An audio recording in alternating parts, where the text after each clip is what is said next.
Surprise, motherfucker. We're back. Let's get on with the show. Oh, yeah, let me set my timer before I forget. That's more... I would forget more often while playing like Mega Man or something. Because I had a game pack on over here instead of Streamlabs OBS, so... it was easier to lose track of time. Now I can just look and see the timer, so... Requester Chrome, destroy base computer. We have a mission for you regarding the old military facilities southwest of Isaac City. Just like, they haven't mentioned that many cities. Like, how many are there? Because they bring up Isaac City a lot. Southwest of Isaac City, it is now occupied by the Earth Environment Reclamation Committee. Yeah, thanks to us. We helped their asses secure the place. The group purports to survey the above-ground environment, but this seems questionable. The reason given for their entering the facility is said to be the peaceful dismantling of residual military facilities. But they are taking too long for that. Oh, it's hella sus. Chrome doesn't like this anymore. We are studying their background, but we must do something about this group quickly. According to surveys, this facility functioned as a military data bank before the Great Destruction. The main computer may still have records from that time. If their true target is this data, this is no trifling matter. Heaven forbid that to be it. We want you to break into the facility and destroy the main computer. Damn. They see them acquiring this military data as a big threat, huh? Military data bank for them before the Great Destruction. Yeah, they do. They don't want anyone except themselves having access to it, so they'd rather you just destroy it and destroy all that history that the environmental, you know, Earth Environment Reclamation Committee maybe just wants to preserve, but maybe not. Maybe they do have ulterior motives. Either way, it's time to betray our old employers. That's the life of a mercenary. Once the contract is over, Main no more system loyalty. engaging combat mode. Our loyalty to them ended with the end of each contract we took for them. So they're our enemy now, for this contract. We helped them secure this place, now we're gonna clean them out of it. How ironic.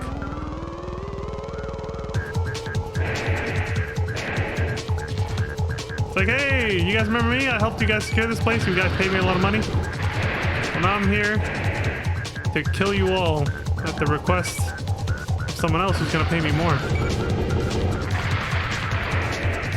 Just like, surprise, motherfucker.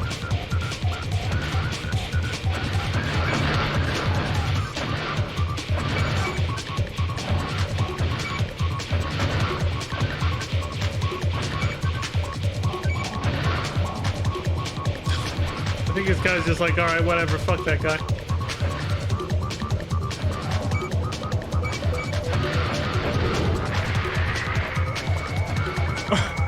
Dude, the booster on that MT behind him sounds like something just screaming. Like, it doesn't sound like this, you know?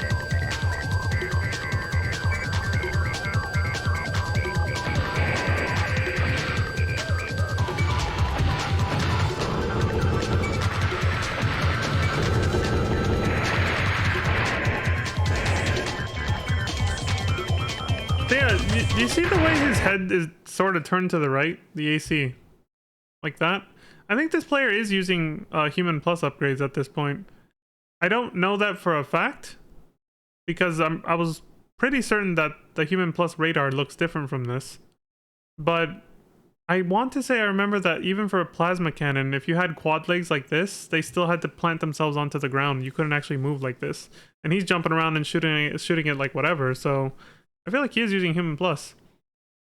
Actually, yeah, because look, he doesn't even have the radar anymore that he used to have equipped.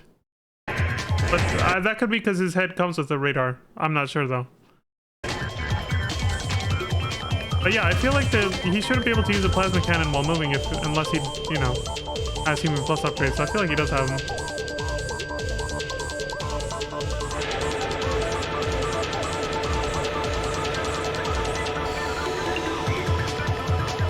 That might be why he skipped the title screen or something, I don't know, like... Maybe when he made those edits, he just decided to start the game over with the Human Plus upgrades. He's like, fuck it. Make the game easier, you know?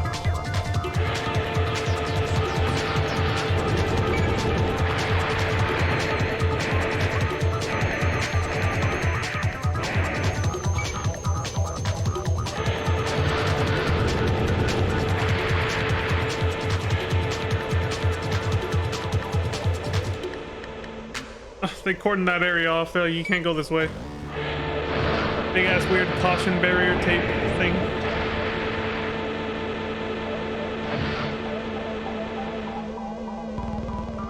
Ooh, the fucking song sounds like a ghost is coming out of a fucking jar, dude.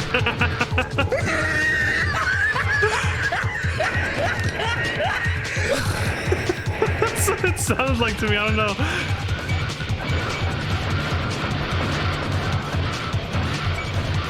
I can't believe this thing has 80 shots for how powerful it is. That's a lot.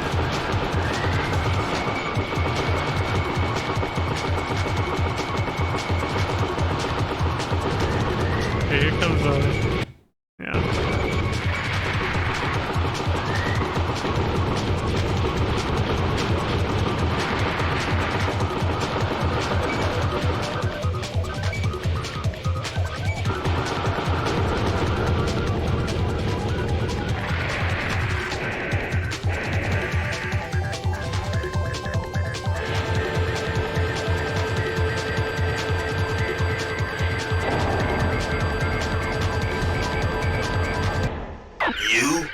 You're a raven? I don't know anything about those things here. Surprise, motherfucker. What did you hear? Forget it. Prepare to die. Son of a... That poor bastard, dude. Also, did you guys notice it was the same fucking voice actor for both the guy that got blown up from behind and this guy? He's like, what? You're a raven? I don't know anything about those things here. And he gets blown up and the guy behind him has the same exact fucking voice. He's like, what did you hear? Forget it. Prepare to die. Like, what the hell is it? They could have at least given them two different voice actors so you could tell they were two different people talking. Oh my god, dude. Look at that. Fucking wrecked. This plasma cannon destroys everything. Target of operation cleared. System switched to normal mode. And you want double the ammo? Put another one on the other side. Yeah, it's you know, it'll add more weight to the AC, but you can just have two of them on your back and just fucking shoot the shit out of everything with that shit. Fucking crazy. But like, okay, so that part where he blows up the guy in front of him and then it zooms in on him and he tells you he's gonna kill you and all that. I was using that for my audio test before we started streaming even the first. I used that segment of this video to test my audio before I even started the first stream of this yesterday with the first two videos, because I wanted to see how the audio, I wanted to balance the audio before we started. And that's what gave me the idea of putting on an audio limiter to save your guys' eardrums when they talk, because that was it. When I saw that, I was like, yo, dude, why are they so loud when they talk? And the sound effects and the music is so quiet by comparison. That was the segment I used, but I started laughing because I rewatched it so many times. It just became hilarious to see the guy just, you know, say I don't know anything about ravens, and then he gets blown up immediately. And the guy behind him's just Surprise, motherfucker. Son of a... it's like, prepare to die and all that shit. And I made myself laugh a lot with that shit. So that's just stuck in my head. Guard airplane, Murukuma Millennium. We want you to guard Dr. M. Okamura, an authority on genetic engineering. One of his experiments was grossly misunderstood, and he has received many death threats in the past. Grossly misunderstood? Let me guess, is he involved in the Human Plus experiments project, or... They're probably not going to say that, even though he probably is. A terrorist group has also threatened to attack him during his next visit to Isaac City. Dr. Okamura is now at our lab, but he will leave for Isaac City in a couple of days. He plans to travel by airplane. We want you to serve as a guard at the time of takeoff. This is not too hard. I actually kind of like it. There's a lot of big open space here, because you're at an airport. Theater of Operations, Kuwote Plateau Airport. Unknown enemies. Conditions for success, airplane takes off safely. It's a fun little mission. I don't mind this one. Yeah, it's technically an escort mission, but what you're escorting doesn't move. Main system engaging combat mode. That plane will just sit there, so you don't have to worry about like... Tower to Raven, come in. 3 unidentified craft are approaching. Be careful. You just have to worry about killing all the enemies before they reach the plane. You don't have to like chase it around. Defend the target, basically. Much easier. Tower to Raven, come in. Eliminate all enemies on the runways. Much easier than an escort mission where you actually have to follow your defense target around, protecting them.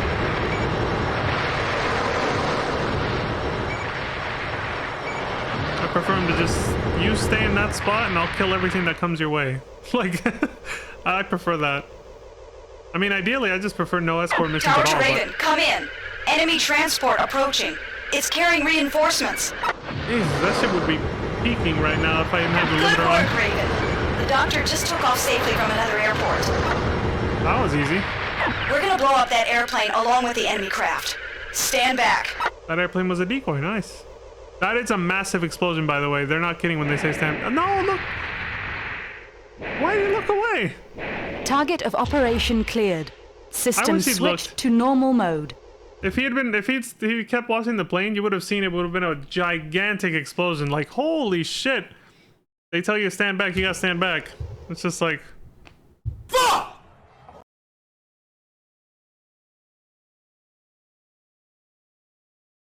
My first time going through that mission, I didn't stand far enough back. I thought it was fine, and all of a sudden, bam! Just got hit in the face with the explosion. Took a shit ton of damage. I forgot that mission was so short and quick, though.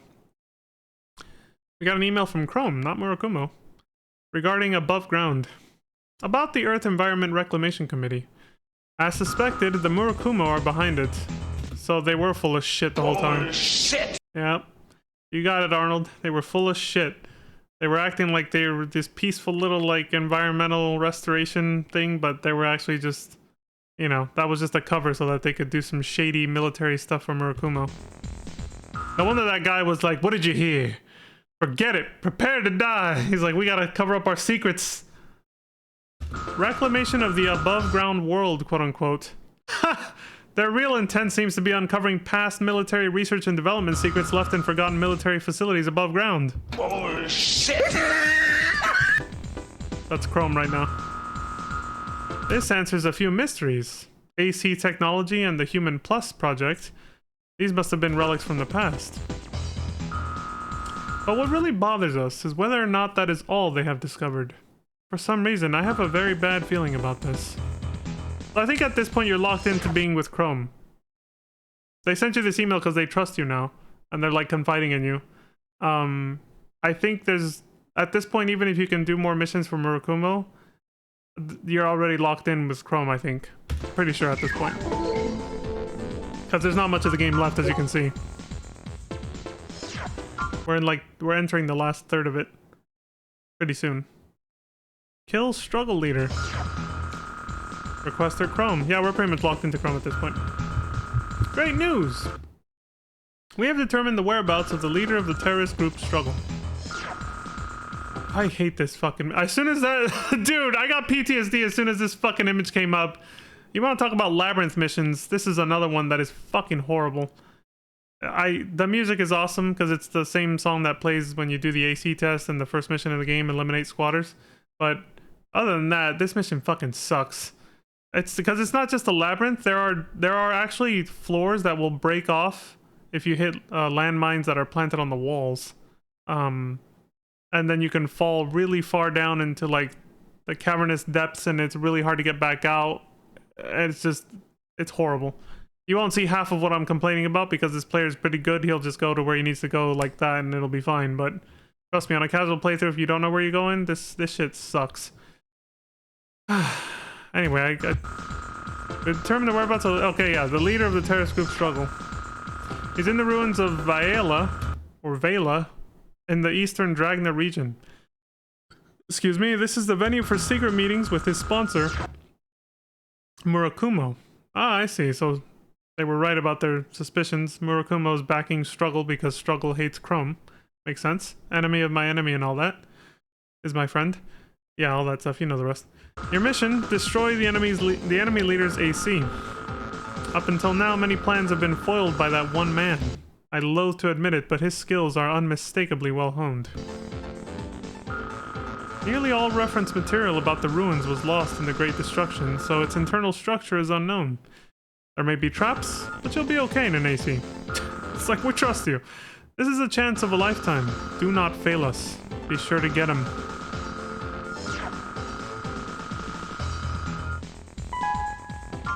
Like, we want this guy dead after all the trouble he's fucking caused us. Kill him. And we're like, affirmative. My mission is to kill you. Main system engaging combat mode. Thought I heard Xeno say. Talking to us. Oh yeah, there's 2 of these holes to start with, by the way. This room, there's one on the right side, but he went straight to the left because he knows where he's going.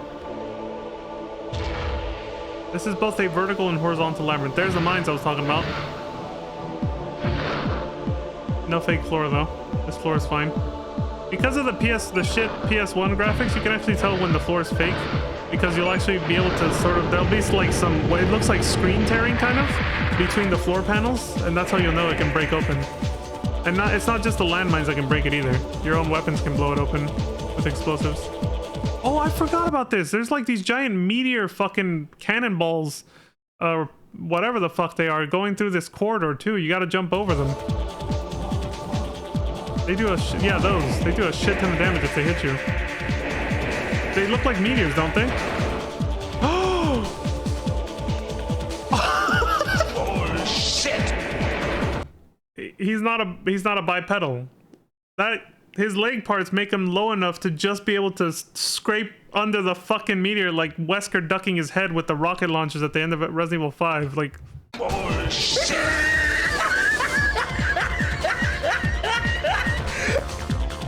oh, for sure he was gonna get hit with that.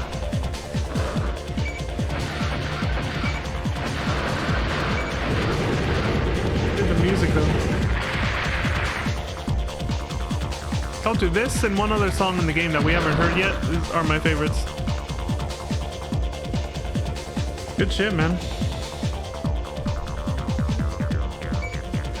Oh, it's breaking it down. It's breaking it down.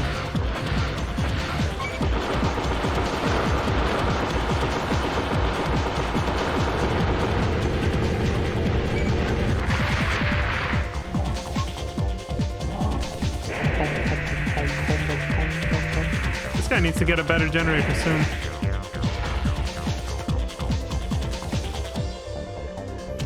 Yeah, I don't think he does have... He would have way more energy if he did have Human Plus. I don't think he is using them. I think I'm thinking of a different game. A future Armored Core game where they do make it so that even with these legs here, you have to be stationary to use heavy back weapons like the plasma cannon. Specifically because, I mean, it's a balancing mechanic. Like, the tank legs are super slow compared to this. So if you can move as fast as this, these legs let you go. There's a fake floor. See? Oh, he's deliberately falling all the way down. He's gonna have to climb all the way back out of this, by the way. But I think he's doing this to get a hidden part. Yep. There it is. I forgot about that. AC weapon obtained. I wish he'd shown it more. It's giant. It's bigger than your fucking core, but guess what it is? It's just a laser blade. So things are not always up to scale in this game. Because if he had looked at it, you got a good look at it, it's like as big as his fucking entire torso of his AC, but yet it's a laser blade that goes in the arm. It's like... What? Oh, shit! What the fuck? Yeah. They just do that to make it, like, the lack of realism with AC parts when you find them like that is just to make them, well, easy to find and tell that it's an AC part. What the hell was I saying before he fell to the floor, though? I was on a tangent about something. Oh! Yeah, it's kind of like, why would you choose tank legs if you can move faster using these, basically? So I think that's why they, in later games, they balanced the back weapons so that even if you're using these legs, you have to stop, just like you would with bipedal legs. You're destroying the floor so you can actually get back up there. Yeah, platforming. Who knew, right? This game has platforming. This is one of the few, very, very little platforming, but yes, this is one of the few spots where it is.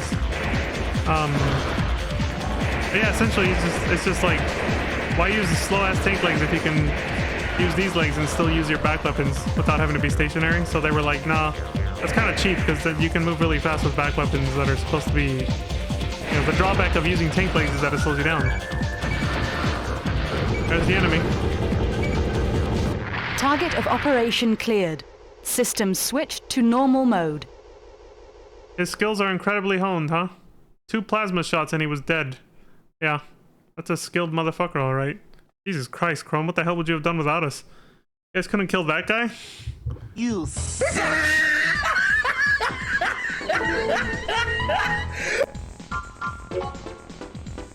So yeah, I guess to incentivize people to still use the slow tank legs, they made them in later games the only ones that can still move while using heavy back weapons. And now even the quad legs, just like the bipedal ones, you have to fucking sit down in one spot unless you have the Human Plus upgrades. Struggle's demise from Chrome. Good work. That's the first line, just good work. Take out the leader of a terrorist group and they run around like a chicken with its head cut off. Hopefully this will shut up those Murakumo scum too. You bastard! You son of a bitch! We can't keep fighting forever. This world needs a powerful leader. One whose presence can lead and control all of humanity. And the sooner the better.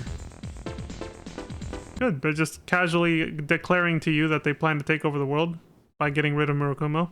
And Murakumo's no different. You side with them, they'll tell you the same thing. It's like they also just want to take over the world. Obviously. The end goal of capitalism is always monopolizing everything. That's why there will always be violence under that system, because why wouldn't there be?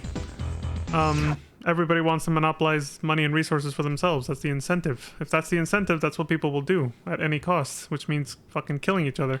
Like this. Remove base occupants. This is a mandatory mission. I'm pretty sure. Maybe you can skip it by doing the other one, but I'm pretty sure even if you do the AC battle one, you have to do this one, because this is pretty sure this is 100% mandatory, because this is a key story point. This mission is actually integral to the storyline, unlike some of the other ones that are kind of optional and you can just do other missions. Remove base occupants. Requester Boss Savage. If that name sounds unfamiliar, it's because yeah, he's not part of Chrome, he's not part of Murakumo. That's literally the name of another ranking Raven in the Raven's Nest. If you go check the ranks, I think he's ranked like 5 or something like that. He's pretty high up. It's another Raven. Hiring a Raven. It's like, what? Like, what? Yeah, you can do that. Why not? The Raven's Nest, again, does not care. Like, sure. It's like, if you're a Raven willing to hire another Raven to help you out with something, yeah, we don't care. So he's gonna pay us an advance of 35,000 credits, but nothing if we succeed. So it's literally win or lose, succeed or fail, he's paying us 35 grand. How could you turn down an offer like that, right? Oh yeah, he has a heavy accent. I forgot about this. By the way, this accent doesn't show up when you hear his voice in the mission, but I'll still do it for the fucking memes of the mission briefing. What'd you say yous helps me out with a little job I'd taken? I think I'm over my head on this one. You see, it's at the bottom of the sea. Yeah, an abandoned undersea base northeast Agrea. I was supposed to get rid of all of the guys who'd moved in. It's fucking Joey Wheeler from Yu-Gi-Oh! Or some shit. What the fuck is this? They says it was an easy job, so I takes it. But these guys are weird. You take them down, but they keep coming back. Nothing to do but get out of there, but I can't just leave it. Pay you 35,000 credits for the job. Can't tell you who I'm really working for. Of course, confidentiality with the contract. Look, I'm giving you all I should have been paid. All in advance. This time it's not just for the money. I got me a reputation to keep. Anyone who can fight will do. I'll be waiting. So this mission is, you know, posted for any Raven to take it. He's pawning off the job he was given to someone else. He's like, fuck it, I don't even want the money. You take all of it. I don't want a failure, basically, on my record. Because yes, when you go to save your game, you get system information, and it actually shows how many missions you've succeeded and how many you've failed. There is a ratio with a percentage. So if you're OCD, you're going to save often so you never have a single failure on your record, right? So this guy doesn't want to have a failure on his record. So instead of just loading his game before he accepted the contract, he's hiring you to help him do the mission for him, and he's just going to stand back and watch, or maybe he'll help too, but he'll give you all the money. Just so he doesn't have a failure on his record. So, Theater of Operations is some undersea base off Agrea Island. Auto guard MTs are your enemies. Destroy all of them to succeed. Easy enough. Probably not. You're gonna need a lot of ammo. If there's a lot of them, like you said. Whatever. Let's go help out a fellow Raven, I guess. He's paying us. Bruh. This base is certain to have secrets. No accent. Split up into 2 groups and search. Where'd the weird accent go? It doesn't sound like Main Joey Wheeler. system engaging combat mode. It's so weird, right? Just like in typical, right? Just like even in a Resident Evil game. Let's split up into 2 groups and search, but then you both go in the same direction anyway, but the other guy just disappears and you're alone. Like, Dude, bullshit. yeah. So Joey Wheeler, I guess, went off on his own. We're going this way.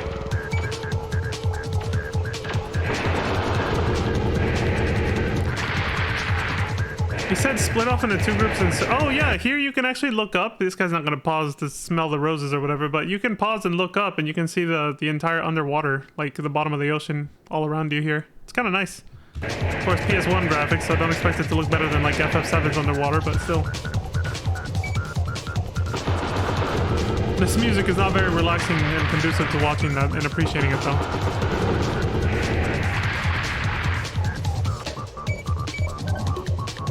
Also, I can tell, you know, if you have claustrophobia, you might get triggered by this level design. It's very tight corridors. It's that easy to find this room? I've locked the doors to this room. Sorry, but killing you is my mission. I will take my leave now. So this motherfucker literally just set up a trap for us. That's why the player wasn't killing any of the enemies like you were supposed to. It was a trap. He did not post that mission for everybody. He posted it just for you, but he made it sound like it was there for anybody to take it. But it was only available for you to look at. So he's gonna take the only submarine, the one that you guys like both came in on, essentially, and leave. And now you're just trapped at the bottom of the ocean with no way out. And he locked you into this room too, like he said. Like if you try to go back, the door's locked. Can't leave now. And he just left. So he just left you there to die. And the music will cut out like it did right now. And it'll just be dead quiet as you're trapped in this room until you do this. Then the music comes back because you're like, Giga Chad, you found a way out of the room. You blew open a fucking hole he didn't know was there, I guess. The fake wall. Like that. Another one. Now all you gotta do is find a way the fuck out of here. Obviously you can't go back the way you came. The guy took the submarine and left without you. You gotta find another way out, somehow. Otherwise you're trapped down here. You can break your immersion by just aborting this mission, by the way. But you'll still have to come back to complete it later. Like you can't just, you know... You can't just skip the mission by doing that. You have to complete it. But it's just kind of, it's immersion breaking, obviously, if you just abandon mission, because, like, wait, the whole point of the mission was to escape. I just teleported out of there by aborting the mission. Doesn't that count as escaping? But the game's like... The game says, nah, dude. No, you gotta actually legit complete the game, or complete the mission. But yeah, you can get lost here before and after that happens. It's a fucking labyrinth. Like, there's so many labyrinths in this game. I'm pretty sure future games don't have as many labyrinth-like missions anymore. Because they probably saw that people were like, dude, what the fuck? There are still some, but not as many. It's not as bad as this game. This game has a lot of fucking maze-like levels.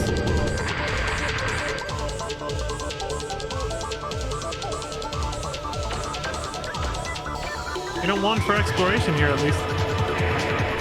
Plenty of it, right?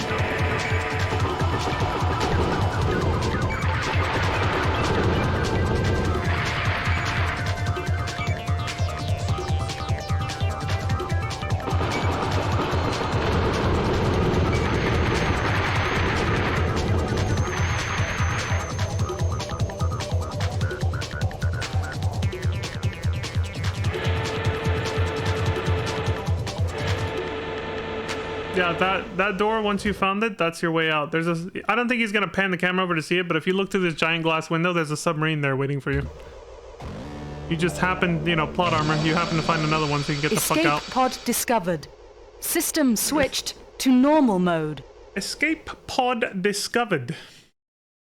Get the fuck out of here.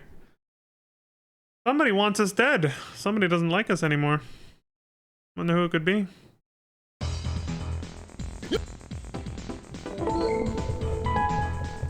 Somebody hired him to kill us. Unknown sender, unknown subject. Well, this is getting really shady. From question mark regarding question mark. Hella mysterious. Well, well, well. I never imagined that you would come back alive. It seems that I underestimated you. Well, you certainly showed me. We shall meet again someday. I look forward to that day. You bastard! Son of a bitch! I mean, that's what happens, right? Little Jacob says it in GTA 4. The higher the monkey climbs, the more he exposes his asshole. In his own words, of course. His booty hole, I think he says it. We've made a name for ourselves. We've gained notoriety from all the mission successes and everything else. Obviously, we now have a target on our back. Somebody doesn't like us anymore. It could be higher ranking Ravens that are feeling threatened by your quick rise to the ranks. It could be some corporation or other previous employer that you pissed off. Some other entity that you pissed off from the missions you've done for other entities. Somebody wants us dead. We've gained a reputation and some of us don't like it. Or, well, you know, some people don't like you anymore for it. That's how it is. When you get famous for anything, you get people who love you and you get people who hate you, obviously. As a mercenary, that means you're leading a dangerous life where some people are going to want you dead. That goes with the territory of being a mercenary, especially once you've gained notoriety. So yeah, somebody wants us dead. We don't know who, but someone. Stop gas exposure. This is iconic. Requester, Raven's Nest. We're getting a request from the people who let us use their network to gain contracts, mercenary contracts. Interesting. Advanced 20,000 credits. Upon success, 25,000. I thought this was pretty poggers as a kid. I was like, oh shit, you're actually getting a mission from the head honchos, the guys who, who let you become a Raven, a mercenary, in the first place. That's kind of neat. But what the hell's their motivation? It's like, are they working for someone else or are they just doing it for themselves? What's going on? Well, let's read the mission briefing. This mission is extremely dangerous. A problem has occurred at one of the ruins from the old generation. Namely, a military facility. I'm guessing by old generation they mean like before the Great Destruction and all that jazz. Another labyrinth, by the way. I'm telling you, there's a lot of them. This facility was used to develop chemical weapons. This one's not that bad in terms of... Like, look at the map. It's not that complex. But there's another gimmick here that they're about to explain that you have to worry about. This facility was used to develop chemical weapons, and it seems that someone has secretly entered and tampered with the control panels. It is now full of some kind of gas. The gas corrodes metal, so naturally your AC will take damage. Unluckily, all of the equipment within the base is resistant to the gas. So the defense mechanisms are operating. More of these fucking unmanned units that seem to pop out everywhere. Of the 5 control panels, only one appears to be working. Even so, just destroy all of them. We will provide the detonation devices. Just plant them on all 5 panels. When you are finished, get out of the base immediately. If you dawdle within the facility, your AC will suffer a dangerous level of damage. Be careful. Okay. They never explained why they care about this. Like, the Raven's Nest is just a mediator for mercenaries with employers that would employ them, right? Why do they care Main about this? system engaging combat mode. They never say. It really left me scratching my head as a kid. I was like, why does this matter to them? Well, as a kid, I didn't really question too much about the story. Like, I just liked playing the game, right? It was only when I came back as an adult later, when I actually could understand more of what was actually happening in the story, that I was kind of like, why do they care? I still don't know. Honestly.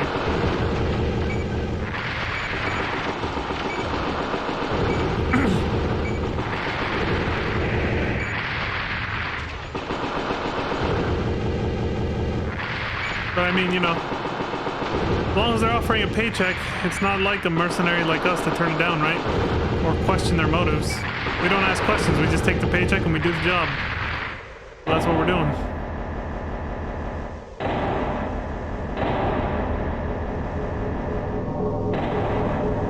I thought this sound in this room was so creepy.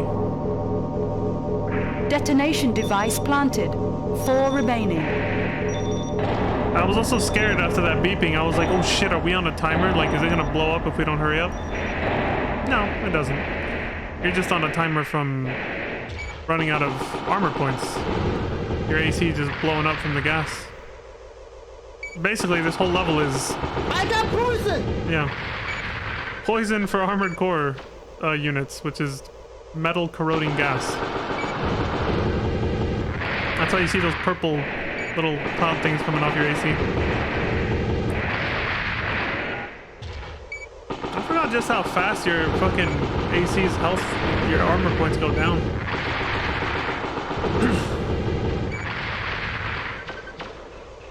Pretty fucking fast.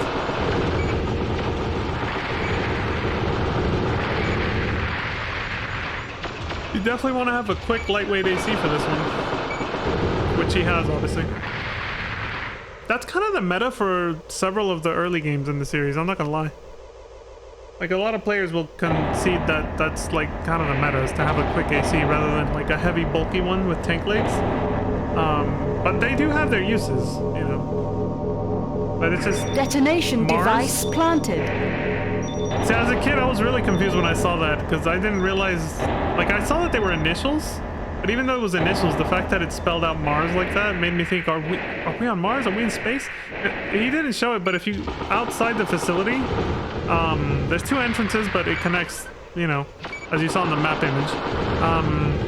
It's nighttime outside, so you see the stars, so I was kind of like, are we in space? I was so dumb. I didn't really get that it was just, you know... MARS probably just stands for something else we don't know. Oops.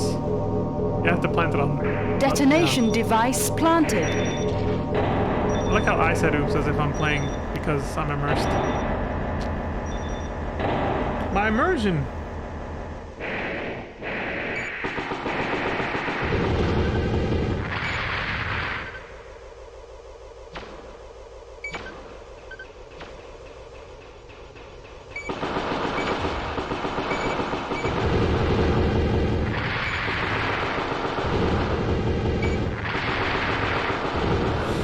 Shits are immune to it. You're the only one who takes damage from this gas.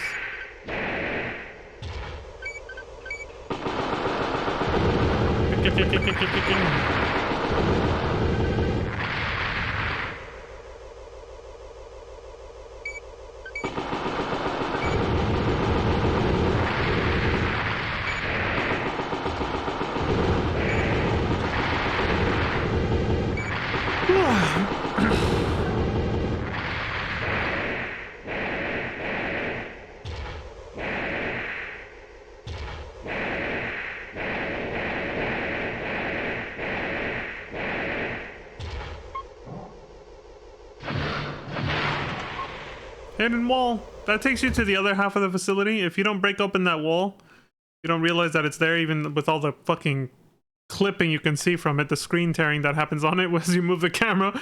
But if you still somehow didn't figure that out, the only way to get to the other side of the facility from here is to actually go back outside the way you came. And then, yeah.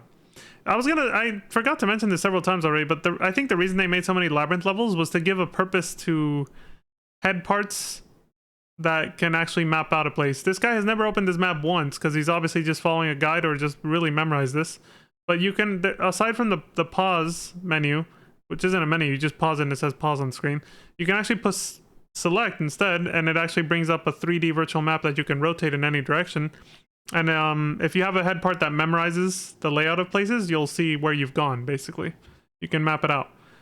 Very useful for missions like these. Otherwise, if you don't have one that memorizes anything, you're just going to see the small chunk you're at and be like, where the hell did I come from? And now you're fucked. Basically. Useful to have a headpiece that can memorize. Detonation device planted. She says that so over the top. It's computer voice. Detonation device planted. Like, holy shit. Okay.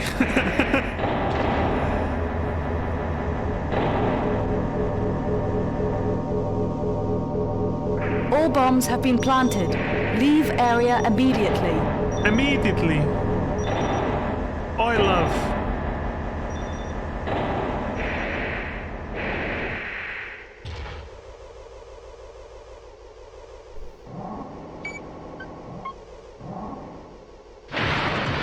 He's being dramatic with that one. Now he's gonna leave through the other way. Over here. Easy shortcut back to the entrance from... Now he's gonna come out the other tunnel that he didn't use. He knew the exact route to take, to just loop through once and then come out the other tunnel. You can hear the bombs about to go off. They're like, beep, beep, beep. There's no timer, but still. And here we go.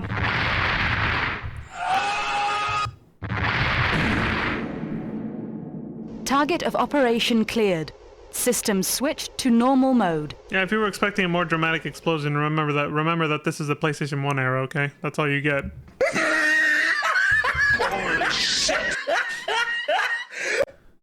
Alright, for whatever reason that the Raven's Nest cared about that facility being destroyed, it's been destroyed.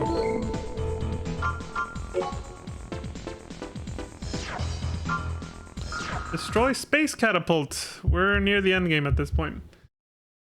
From Chrome. We want you to break into the space station Kaede, owned by Murakumo.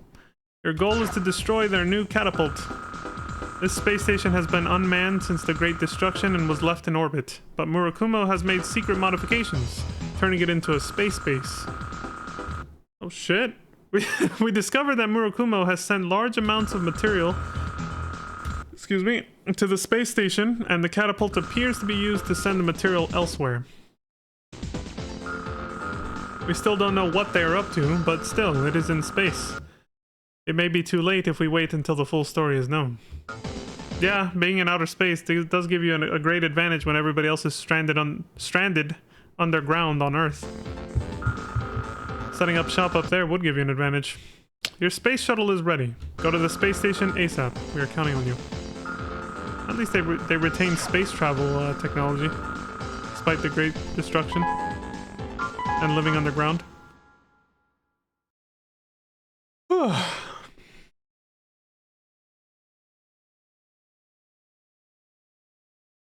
Main system engaging combat mode. Engaging combat mode. Intruders found in facility. Holy shit, Security that's loud. personnel, move to intercept. Surprise, motherfucker. That's us right now. Surprise, Murakumo. We're here. What, they didn't detect the spacecraft coming right at them? I guess they haven't modified this station enough to do that, I guess, because you'd think they would have tried to shoot us down on the way here, but no. Maybe we just have plot armor, I don't know.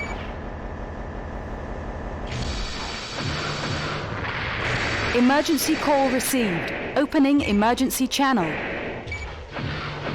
Shuttle speaking. Emergency. A Murakumo battleship is approaching. Halt operations. You have 3 minutes. Return immediately. I repeat, return immediately. Combat target changed. Countdown initiated. What? We gotta get the fuck out of here. Basically, retreat. Yeah. You have to go back the way you came, or however the hell you can. Go back to your starting point, which is where your space shuttle is, because, yeah, that battleship will just obliterate your Target shuttle of and everything. operation cleared. System switched to normal mode. You'll be captured, essentially, if you fucking fail. But, you know, that doesn't happen, unfortunately. You just, you know... I don't even think you get a game over. It's so immersion breaking, honestly. You just fail. Yeah, if the battleship gets there, yeah, you're fucked. So he's like, we gotta get the fuck out of here. Get back on the shuttle, man. We're out.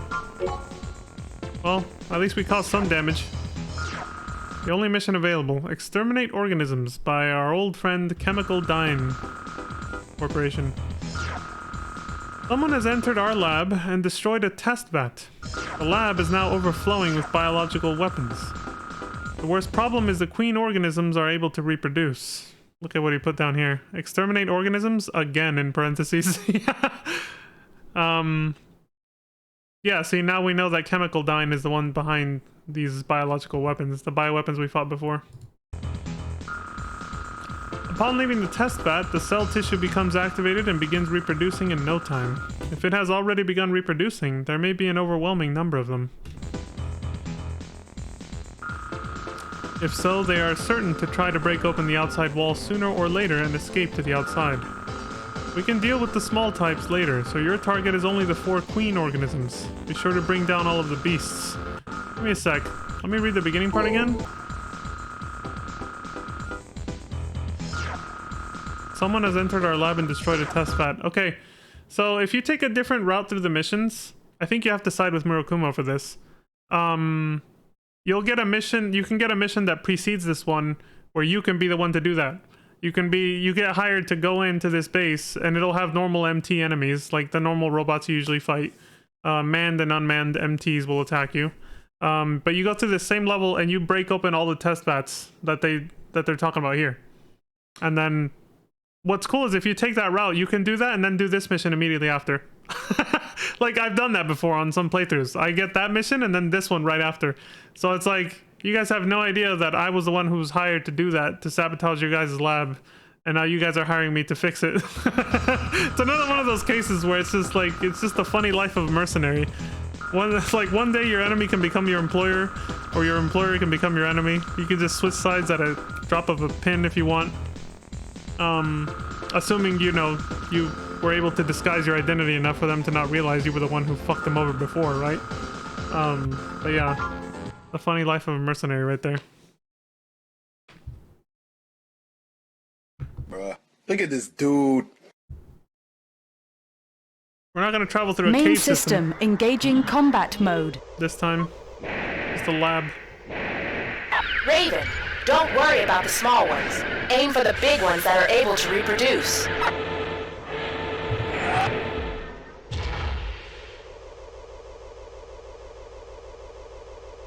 No music. I kind of like it. I like that some missions are just quiet. It's like more fitting sometimes.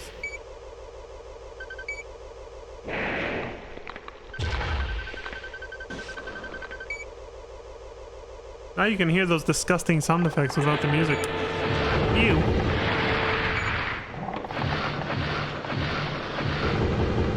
I always found this mission easier than the one in Isaac City or whatever. Or whatever city that was, where the cave system was much more confusing to me as a kid than this. This I was actually able to like handle in terms of like a maze-like level.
It sounds like their bones are like creaking or something, doesn't it?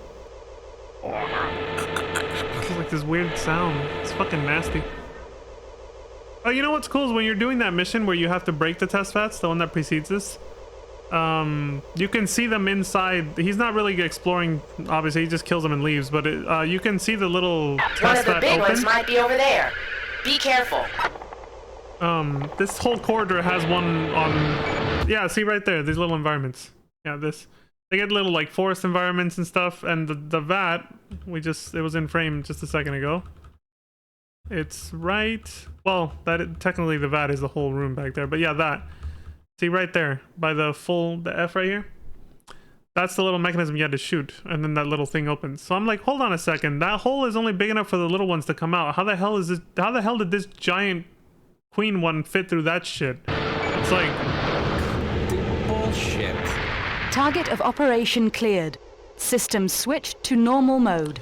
so it's actually a little RNG. There's a ton of these little test vet rooms, and most of my playthroughs, I get to this hallway where she says there might be a big one over there, and most of mine are always here sometimes.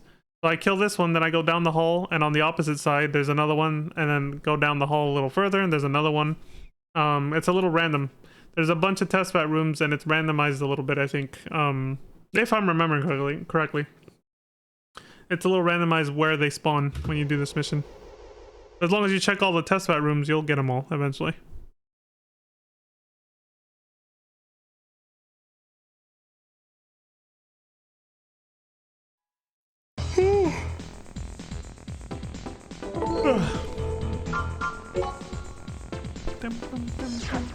Capture space station. Almost at the end. Requester Chrome. We've decided to carry out an operation intended to occupy the Murakumo's base of activities, the space station Kaede. Since our single ship attack failed the other day, the pace of the Murakumo's activities in space have picked up extraordinarily. Well, yeah, because they realized, oh shit, they're onto us. We gotta fucking hurry up with whatever we're gonna do. Excuse me. So these missions, the whole space stuff, this only happens if you're locked into siding with Chrome at this point. Large amounts of material have been carried off to space, and Kaede is rapidly becoming a fortress. It's one of the reasons I actually prefer this, because if you side with Murakumo, the rest of these missions would just all be taking place here on Earth, fighting against Chrome. Chrome doesn't go into outer space, so the missions are different. Large amounts of material have been carried off to space, and Kaede is rapidly becoming a fortress. If we leave this as is, it will only become more difficult to act later. True. Our 1st Division has already begun fighting. Your mission is to support the invasion troops. Bring material to the supply vehicles engaged in combat. This mission is mildly annoying, if you don't know what the hell you're doing. The enemy forces are more numerous than expected, and the supply material may not be in time. Place the material in the catapult. Capture the catapult, and pass the material on to the supply core. Murakumo is planning something in space. We must stop them before it is too late. They're gonna be dropping bombs on us from up there, basically. Maybe, you don't know. But that's why Chrome's like, we gotta stop them before they do whatever the fuck they're trying to do up there.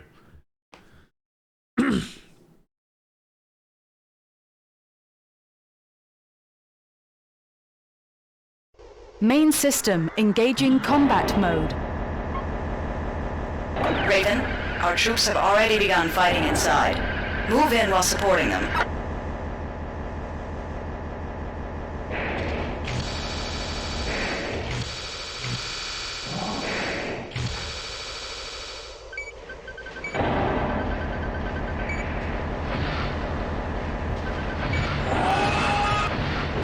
All the fighting over here. It's slowing down the game, dude. The game can't handle all this combat. Too much shit going on. Dude, get out of the fucking way! Yeah, your own allies will get in the way of your shots, and you can accidentally kill them. Unfortunately.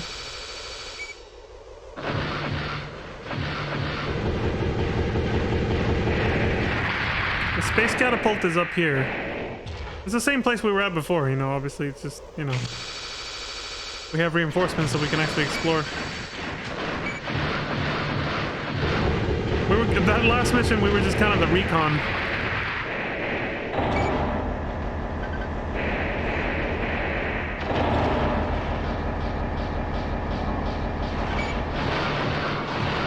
That idiot. It's an AC. Damn, it has some health. Okay, he's dead. It's kind of nice that once they're blowing up like that, they can't hurt you anymore. They become unable to attack. So you don't have to worry about getting killed after you've already, like, technically killed them first. That doesn't happen. They had a similar mechanic in Mega Man Battle Network. I never talked about it, but yeah, like when you hit the, you guys probably saw it if you watched the videos. Like, certain bosses would have use an attack that would linger, but if I killed them, Even if the animation was still happening, like it just didn't do any damage to me anymore. You just become invincible until they finish blowing up. It's a nice way to not like get killed after you've already won, right? We're almost up to the space catapult. This is it. There's a hidden part here, I think. Target object obtained. No, that's the target object. I think that's all I was thinking of. Yeah, this is the catapult, so it just like slings something out into space to get it somewhere else really quickly. It shoots it out. Target object obtained. They really asked them to enunciate all their fucking words, didn't they? The casting directors, or well, the directors for the voice actors, basically. They're like, we want you to enunciate every word, every letter.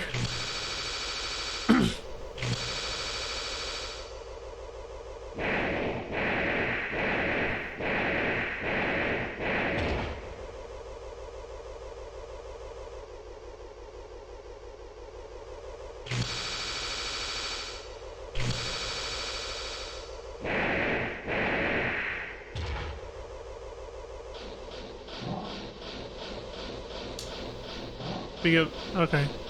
Good work. Leave the rest to us. We got you the stuff, man, the drugs. Target of operation cleared. System switched to normal mode. You son of a...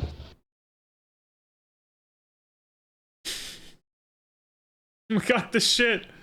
Get the fuck out of here.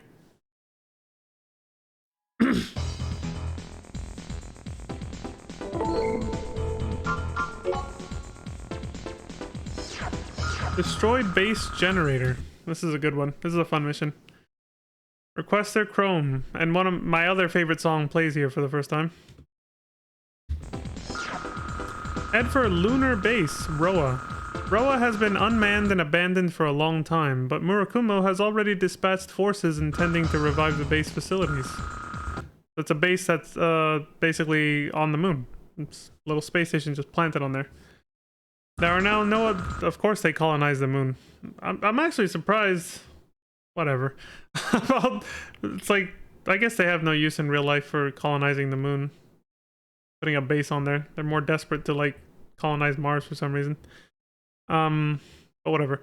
There are now no other usable lunar bases, so Roa is effectively the key to control of the entire moon. But a full frontal attack would deal a severe blow to the base itself. So this is our request. We want you to infiltrate the base alone and destroy the generator. Our main force will then retake the base in the confusion. They don't want to destroy the base, basically. They want it to stay intact so that they can use it. Chrome. Do not bother unnecessarily with enemies, but remaining ACs will be troublesome in the future, so try to destroy them on sight. We will reward you for each additional kill. Nice. We get an extra bonus objective. Kill the ACs, we get more money. The Murakumo are scheming to use the moon as a base for a terrible plot. The full story is unclear, but desperate men will stop at nothing. This is a very dangerous job, but we have faith that you can do it. We're counting on you, Raven.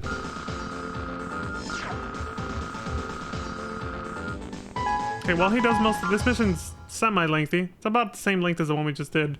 So a little bit longer, maybe? Not by much. While he does this, I'm actually gonna look for what I said I was gonna look for on the break, and I didn't. Oops. Main system engaging combat mode. You can get a game over here. You'll see why later too. You can die. Yeah, attention intruders. This facility is Murakumo property. Leave immediately. Anyone disobeying will be shot. I repeat, leave immediately. You bastard! Son of a... Fuck you. Let's get some extra money. Kill this motherfucker. Hell yeah.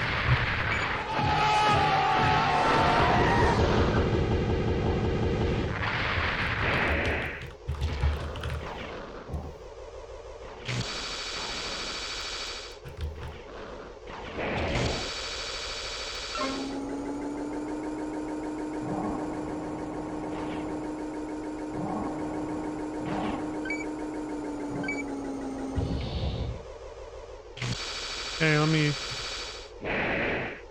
mute it real quick. Well, You guys hear something? All. Okay, yeah, it's got the sound. Okay.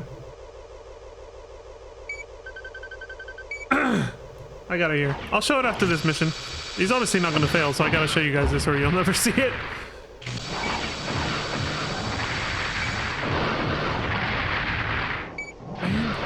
How old is this? Holy shit, 9 years ago. Bandicam. The fucking explosion sounds. Okay, well I have it ready now, so.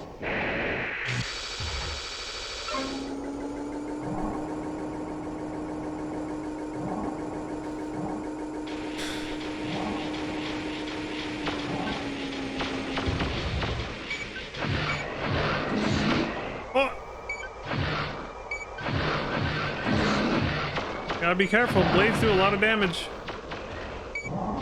Obviously, at close range. It's supposed to reward you for that, for being able to get close.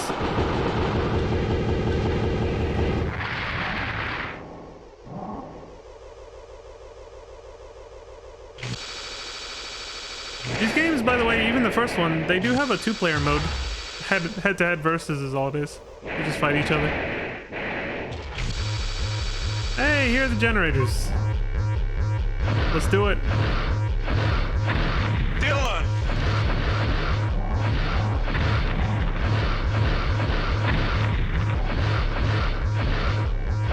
Emergency! Emergency! Trouble in generator room. This facility will self-destruct in 2 minutes to maintain secrecy. All workers evacuate immediately. Raven, call off the attack. Quickly return to the shuttle. Fucking run! 2 minutes is tight, man. You gotta go all the way back. Hope you remembered how to get back. That timer counts down, you're dead. Of course you get a game over from this. The whole place is gonna fucking blow up, dude. That's why I said you'll find out why it's a game over if you fail this one. There will be nothing left of you. There it is. Fucking on the turntables.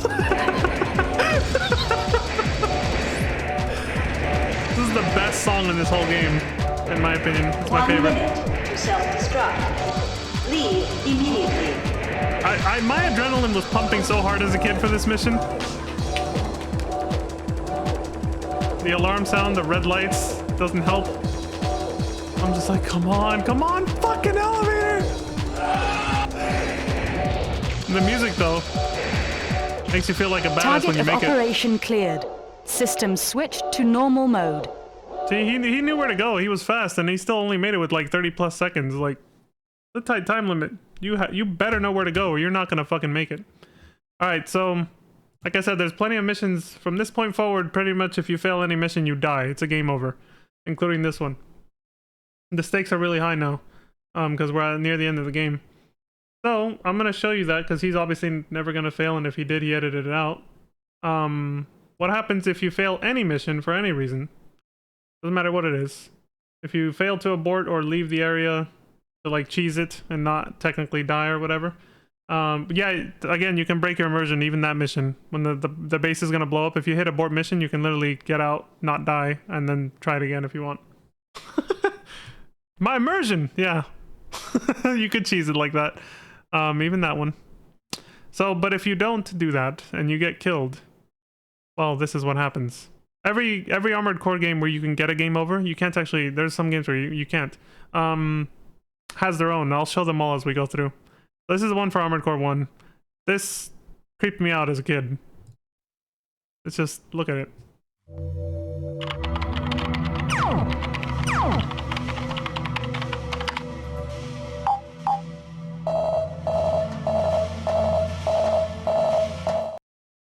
The red flashing lights and everything, it kind of freaked me out. So basically, the way I interpreted it going back as an adult, and even as a kid, I kind of just had a gut feeling what they were trying to get at here. Here, somebody's looking at your statistics. See the little hologram that they show there, you know, or the little image here of this person is like you, and that's your head. It's obviously some kind of identifier, like saying this person. And so here, where it says okay, and then it says dead/eliminate, that sounds like the verb, but because it's, you know, it's a Japanese game and it's translated, they put the English text themselves in. They didn't use the past tense. What they mean to say is that they've confirmed that you're dead. Whoever wants you dead has confirmed that the job is done. Because we got those threatening emails, right, that say somebody wants us dead. So this game over screen is essentially confirming that whoever wanted you dead has now confirmed that you're dead. Or they're sending a message to the person who, you know, you hear the typing on the keyboard. Somebody's sending a message to somebody that you've been successfully killed, which is what they wanted. And that's it. You go back to the title screen after this. But yeah, the blinking, that with the dead eliminate thing, yeah, that, you know, that low-key freaked me out as a kid. I didn't like it. It scared me a little. Yeah, this is from 9 years ago, though. Dead/eliminate as opposed to game over, yeah. But yeah, let's get back to the playthrough. We get to hear that song again, by the way. It's a good one. Anyway, we succeeded, so we're back here again. We're alive. Whew. Whew. Destroy justice, quote unquote. They're not talking about the concept. Request their Chrome, 50,000 credits. Terrible news just came in. Murakumo has gotten hold of the most horrible fruit of mankind's madness still in space. The mankind's madness. The giant gun Justice is now under the control of Murakumo. The weapon which drove all of humanity underground at the time of the Great Destruction is certain to seal the fate of the world if it is fired at our planet now. So that's the truth behind the Great Destruction. That's how it all ended. Somebody created literally a giant fucking laser cannon in space and fired it at the Earth. Yeah, that'll turn it into a wasteland if it doesn't completely tear it apart, depending on how much power it had. And now Murakumo's gonna do it again because they're cornered. Murakumo is cornered. They're fated to lose at this point. The war against Chrome, they're done. So they're desperate as hell, and this is their last-ditch effort to survive, even though they're just gonna destroy their own. Like that's a problem with a cornered animal, right? It gets that desperate and psychotic, especially humans, that they'll just be like, you know what? If we're gonna lose, if we're gonna disappear, we're taking everybody with us. They're gonna kill everyone. They will destroy the planet, and annihilate and make, you know, humanity and make it go extinct just because they're upset that they lost the war. This is no longer just between us and Murakumo. No shit, dude. This is like the fate of all of humanity is now on the line. The weapon's only weakness is the enormous amount of time and energy it takes to charge up. We may still be in time. The only way to stop it is to destroy the firing system itself. Your best bet is to destroy the peripheral energy chargers to delay firing, and then blast through the multiple force fields to get close enough to destroy the firing system. So that little thing on the far right is an energy charger? Oh, okay. So if you get rid of that, you get yourself some more time. I was wondering what the hell those were for exactly as a kid, since I didn't really fully understand what was going on. Now I know. The best space shuttle we have is ready and waiting. Go into space ASAP. Went too fast there. We are counting on you. It's not just you, like you said. All of humanity is now riding on your shoulders, and you're just a mercenary. It's like... What? Fuck! What the fuck? We know you're just a mercenary, but if you fail at this, everyone's dead. Like, everyone. The whole planet will be destroyed. No pressure, though. Oh, we'll give you 50,000 credits if you succeed. Aside from saving your own ass, along with everyone you love and care about. Main system engaging combat mode. Emergency. Emergency. Unknown intruders detected.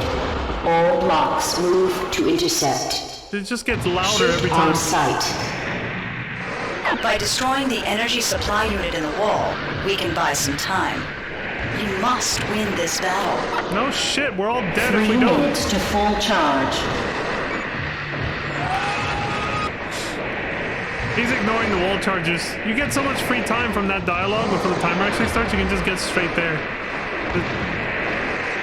I mean, I'm not ruining anything. He's already shown you. This mission's actually pretty fucking easy. Which makes it anticlimactic, but yeah. Target of operation cleared. System switched to normal mode. And no, there is no animation for the gun firing if you fail. But if the time runs out, it just says mission failed, or I think it just goes quiet, and then you get the game over screen that I just showed you. Because humanity gets wiped off the face of the earth. The planet gets destroyed by a giant laser cannon. What more do you need to know? So there. We just became the heroes of the entire planet. We saved all of humanity from Murakumo's insanity. Since they were a cornered animal.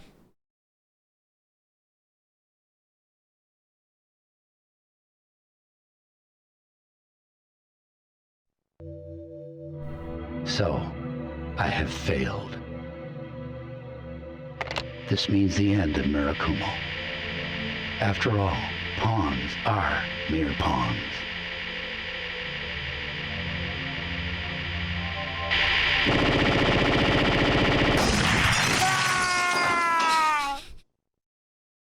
I couldn't help it. I thought about whether I was going to do that or not, but I couldn't help it. Chrome and Murakumo. As they fought each other over and over, the two enormous organizations began to decline with the fall of one. Oh, this actually lasts long enough I don't have to pause it. I forgot like how fast or slow it went. Or is it still paused? No, it's good. But this was only the beginning of the real end.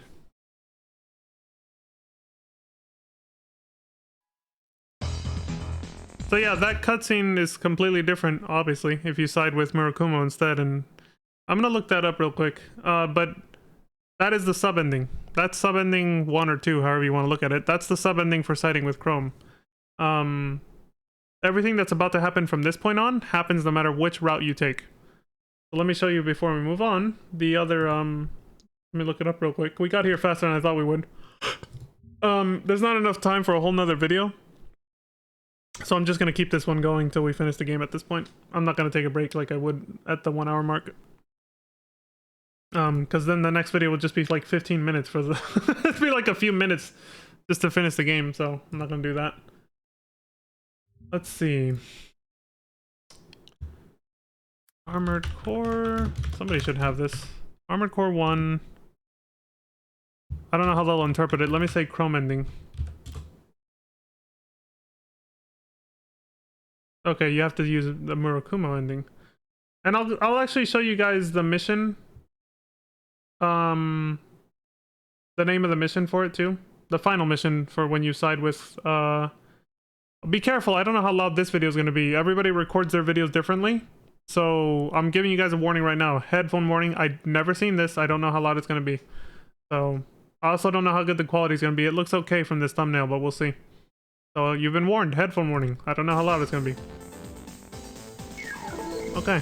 It's actually quieter than the one we're watching, I think. Come on, get over here. This is actually a very high quality little...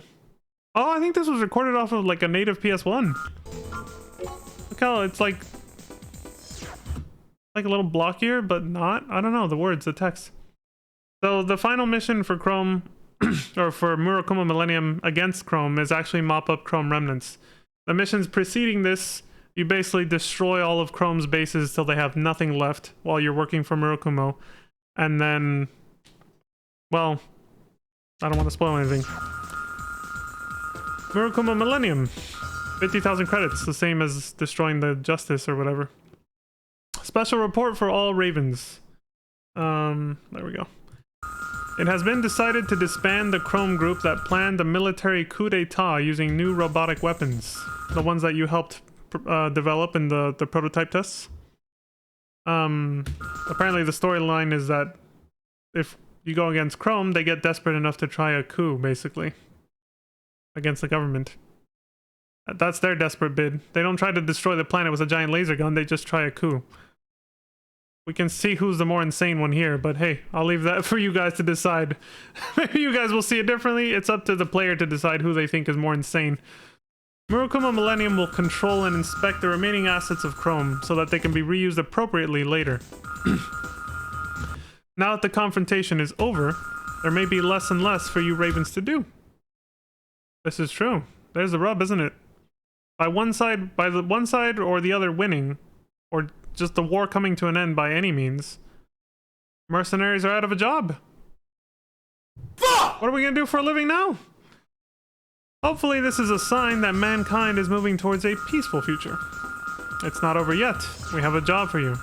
We need you to survey a Chrome military base. Some remnants of the group may still resist, but their strength is inconsequential. See, another important bit there. Yeah, in a world of peace, what job is there left for military mercenaries or soldiers in general? Nothing. Not very beneficial for the Raven's Nest or Ravens in general if the war comes to an end. We want you to check out the situation in the interior of the base and mop up any resistance you find there. Your pay should be adequate. That's it. Pretty simple. Oh, it's hella quiet. Yeah. I'll do the, let me see in-game before I boost it. We've arrived at the combat area. We'll leave as soon as your AC is deployed. I'll boost it a little when they're done talking. Main system engaging combat mode. Headphone warning. Don't worry, the audio limiter is still in effect, so that should help.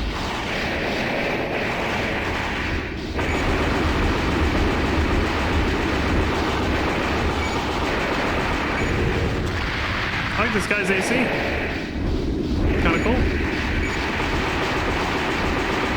That's like one of the biggest, the most attractive things about Armored Core is the fact that, you know, you can customize your AC so much in every single one of the games. Not only the parts you use for your combat style, but also the color. You can give it a custom color, you can create your own emblem like I said before. I actually forgot to mention this earlier, but I actually made the like pixelated cheap version, of course, but I made an emblem that was literally the Buster Sword from Final Fantasy VII. As a kid, I did that. I just sat down one day and was like, I want to make the Buster Sword. I made the background, everything, one pixel at a time. I made the fucking lines for the sword, the blade, and everything. I was actually quite proud of it when I finished it. It looked nice. Too bad PS1s didn't have a share button to take screenshots that I could show you guys now. I'd have to make it all by scratch again. But yeah, it was pretty fun. I even made the 2 little holes for the materia slots. Obviously, I was a big FF7 fan, so I was like, yeah, this would be the way the materia goes. So. And that was my emblem for one of my playthroughs of this. Of Armored Core 1, it was nice. Something you could do was save your emblem as its own separate file, so that whenever you started a new game to play the game again, you could just load up the emblem you created in your last playthrough. Quality of life. Really cool shit. Like the fact that From Software thought about that was actually fucking sick. Like, these games are fucking cool. They put love and care into them for sure. I don't think there's out of all the games that I played, I haven't played 4, 5, and 6 yet, but out of all the Armored Core games I played, none of them, I don't have any memories of any of them feeling like they were cheap or like they cut corners. They're all very well done. Like, none of them feel janky. But again, some people might say, especially people who grew up around the same time, might think, well, that's a lot of games in general back then. I don't think so. I think there's a lot of games from this era that were actually pretty jank. They always had a little something off about them, you know? Like the dodge mechanic in Resident Evil 3 not really working right. You still get hit even when you use it.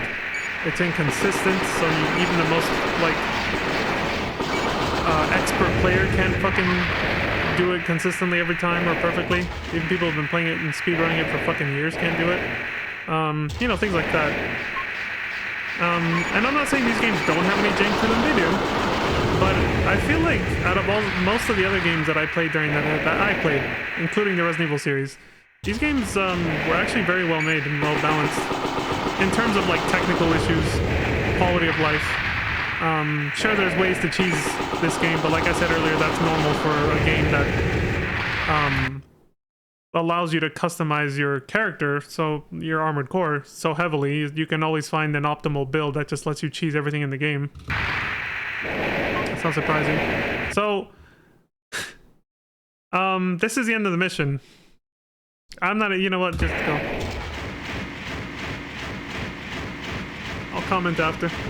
Raven, help me! Murakumo monster! High energy response found. Cannot identify.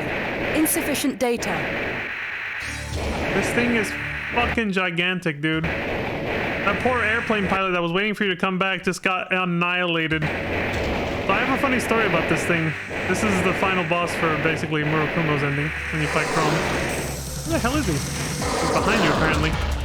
This thing can obliterate you if you're out in the open. Like, that's why this guy took cover. Look at the size of that fucking thing, dude. Like, I actually went... He might do it. I doubt it, because he'll get destroyed if he gets any closer. If you go up to it, your armored core literally reaches barely... Doesn't even reach its ankle. This thing is gigantic. Like, it's fucking huge. Maybe I'm misremembering. Maybe you can reach its knee at the highest, but it's fucking enormous, and it has a fuck ton of health. And a bazooka on its right arm, like that. That thing can absolutely fucking wreck you. And it, despite its size, you saw it, it can move extremely fucking fast, like faster than you.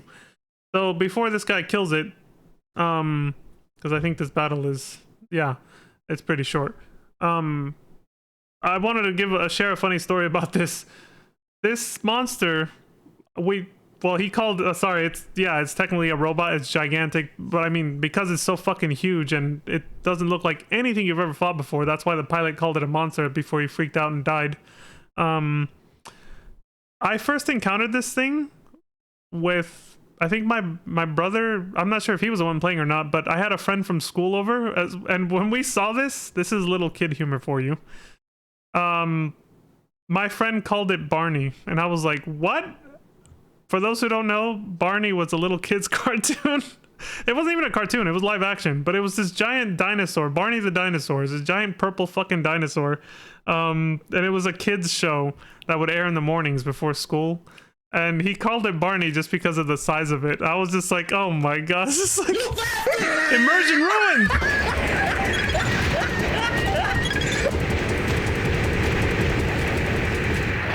Look at the size of it, dude. Watch as it dashes past him as it's blowing up. Look, you don't even reach its fucking knee. Do you see what I mean? Your AC reaches its fucking ankle. And remember that a human pilot is small enough to fit inside this right here. It's like the size of my mouse. So imagine how much this thing towers over you, man. If you have megaphobia, you're just like, what the fuck? That said, this battle was a lot quicker than I thought. Operation cleared. System switched to normal mode. So yeah, that is far harder than the mission to destroy the giant laser gun Justice. He made it look easy, but like I said, that thing can destroy you like that if it catches you off guard. I remember one of the times we faced it, we had to keep backing out, doing that trick I told you about so you don't get a game over. We kept getting killed, and to avoid a game over, we would do the abort mission trick to get the fuck out and try again.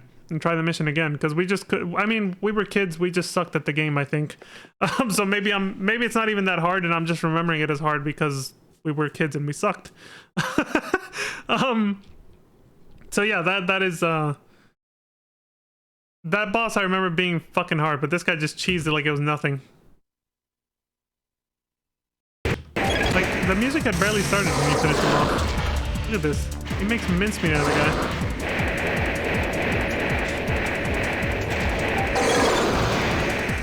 How much damage do the missiles do? Quite a bit.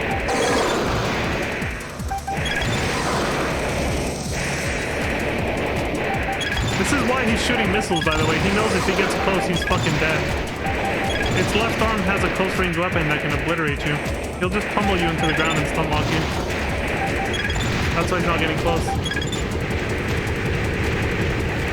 You see how it's got like two giant claws? It's like these two spikes on its left hand. It can just stab that into you and it does a fuck ton of damage. Target of operation cleared. I think that's... System switched to normal mode. That's how we would get killed, because we'd get too close, unlike this guy did, and then it just rushes you and starts stabbing. Like, it just stun locks you to death with that arm. Yeah. That was Chrome's last-ditch effort to try and survive, was that gigantic monstrosity. And it catches you by surprise. You just get up there and all of a sudden... Surprise, motherfucker! It's like, how the hell did we not see this? When the plane pilot came to drop me off, when the hell did this giant thing get here? How did it sneak up on the pilot, dude? It's fucking huge. Now this is the ending for Chrome being destroyed. The struggle for market share between Murakumo and the up-and-coming Verge Company is becoming more and more intense. Future Wait, development... the up-and-coming what company? The up-and-coming Verge Company is becoming more and more intense. Future developments look interesting. Oh, I think it said the up-and-coming merge company. It's not even referring to, I don't think it's referring to... Oh, no, I think it is. She just didn't call it Chrome, but they're merging, they're consuming them, basically. Because Chrome has been defeated for all intents and purposes. Somebody's not too happy about that. The struggle for market share between Murakumo and the up-and-coming Verge Company is becoming more and more intense. Future developments look interesting. So, nothing has changed after all. Another pipe! Get down! Chrome and Murakumo's, they fought each other. This is the same thing. So see, the cutscene's different, but the text is the same after. The two enormous organizations began to decline with the fall of one. Yeah, but this was only the beginning of the real end. We can go back to the main video now. I just wanted to show the other ending, because it's not in the other video. Alright, let's go back. So yeah, that's what happens to the Chrome, essentially. Somebody's pissed off and says nothing changed after all. Because I guess they were probably hoping things were going to go into a more peaceful direction, but that's not what ends up happening. For some reason or another, no matter which wait, why did the other guy get an email and this one didn't? Hold up, let me bring that video back. What the did you see that? Like, I came back and it didn't say you got an email, but the other one did. What did we miss? Let me pull it up again real quick and see if it actually, like, checks the email. Mop up Chrome Remnants Part 1. Yeah, it's called Part 1 for a reason. Let's skip to the end. The glass shattering. Do you see how thick the TV shards, the TV glass shards are too? It's like 90s 3D. The PS1 graphics. What is the email? Does he check it? Oh, come on, he doesn't check it? No, he just goes into the garage to customize his AC and that's it. He doesn't check the email. Fuck. Okay, whatever. Then we missed nothing. Yeah, here you don't get an email. That's it. Murakumo's dead for all intents and purposes, and humanity has been saved from a giant laser cannon. But now our next mission is called, surprisingly, Mop Up Chrome Remnants. So yeah, both endings just kind of implied this with the text that appears after the cutscene. The other company that won the war still goes down. They don't really explain why, but even that company just dissolves and gets destroyed and just disappears. And then there's nothing left. That's it. Like, the two big corporations are gone. No more war. But not really peace either. Things are just kind of in a very weird state where there's not much work for Ravens anymore. That includes us. And no one really knows what the hell's gonna happen because there's just a feeling of unease in the air. Which is why that guy just, you know, breaks the fucking TV and says nothing's changed after all. Alright, Mop Up Chrome Remnants. Second to last mission. Yes, it has the same exact name as the one I just showed you when you take the alternate path. It's very confusing. They call them the exact same thing, but this time the one who's hiring you is Raven's Nest. No matter which path you take, this is the next mission. Even if you just did Mop Up Chrome Remnants for Murakumo and fought that giant fucking monster MT, your next mission is this one, regardless. By Raven's Nest. I mean, the Raven's Nest is like the only employer left, but anyway, we've heard a rumor that a former Chrome military facility has recently been visited by an unknown group. The true situation is unclear, but we have eyewitness reports of presumed weapons. Although supposedly already dismantled, the military superiority of Chrome was awesome in scope. It is not surprising that some may still be loyal to Chrome. Remember, this happens no matter which ending you take. Even though they're talking as if Chrome lost the war against Murakumo, it's because both companies end up going defunct in the end. For unknown reasons, they don't really explain. But still, they are only remnants of the group. They probably have no serious weapons. This job may not be satisfying for Ravens, but we want to eliminate apprehension quickly. Enter the base and attack them as you find them. That is all. They want to eliminate apprehension. So what, the Raven's Nest is trying to promote peace now? They're like, yeah, we want to just make sure the war stays over. So get rid of these, like, squatters that took over the place or whatever. Main system engaging combat mode.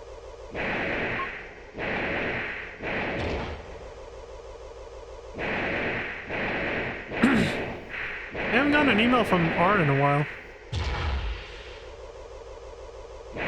Like, even he hasn't contacted us.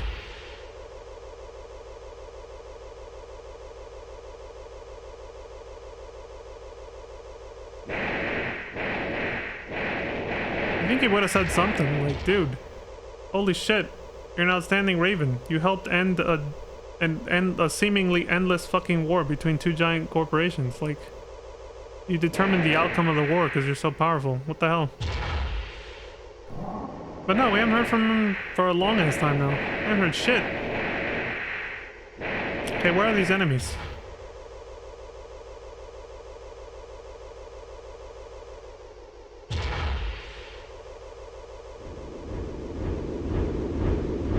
There's no one here.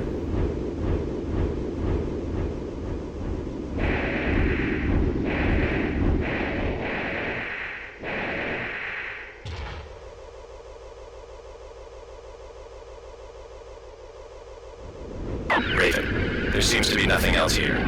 That's enough. Please return. Okay.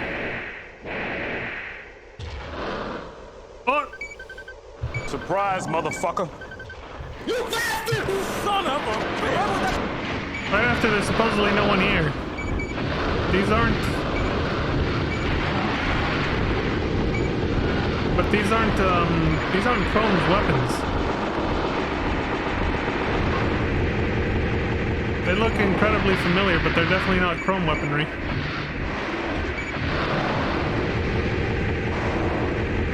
These aren't the MTs they used. Well, whoever these guys are, fuck them. I guess they were just hiding and waiting to ambush you once you felt safe and secure. You can also just... If you want to do this mission quicker, you can also just jump in through the giant fucking hole above ground. The one that the pilot drops you in off in the previous mop-up Chrome Remnants mission, if you want. That's also another option.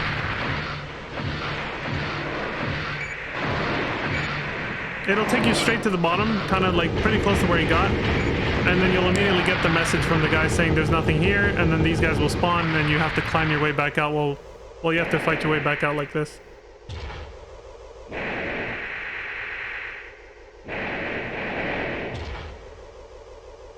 So it's a little, compared to this, it's a little immersion breaking because it makes it more of an ambush if you go down the normal way, and then as soon as you try to go back the way you came, you get ambushed, right? But yeah, if you really want to do it quicker, just jump into the giant hole up there where the pilot dropped you off in the previous one, if you took the Murakumo route. You are still alive? But we will end that now.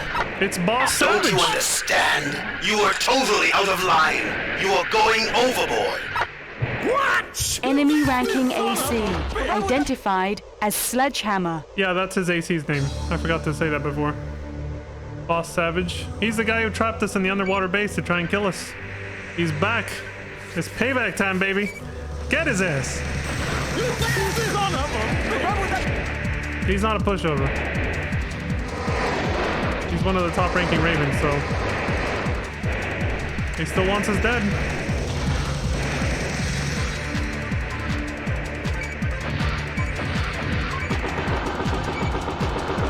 He's got a heavyweight AC, but he knows how to move. He can still move fast as shit. He's just a tanky-ass motherfucker who can move fast and fires heavy weapons. It's a problem.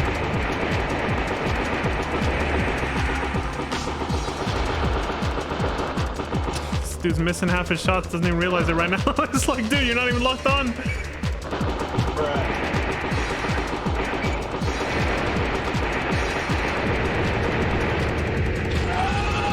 Target of operation cleared. System switched to normal mode. Suck a fat one, asshole. It's very satisfying to kill that guy after the betrayal from earlier. We still don't know who the hell he was working for, though. That wanted us dead. Did you listen to what he said, though? He said, don't you understand? You went... He said, you are going overboard. It makes more sense for him to have said, you were going overboard, and you are totally out of line. What did he mean by that? Destroy floating mines. Raven's Nest. This is the final mission of the game. 50,000 credits. An armed band of unknown affiliation broke into the Nest headquarters and destroyed part of the facility. What? They broke into the Raven's Nest headquarters. Holy shit.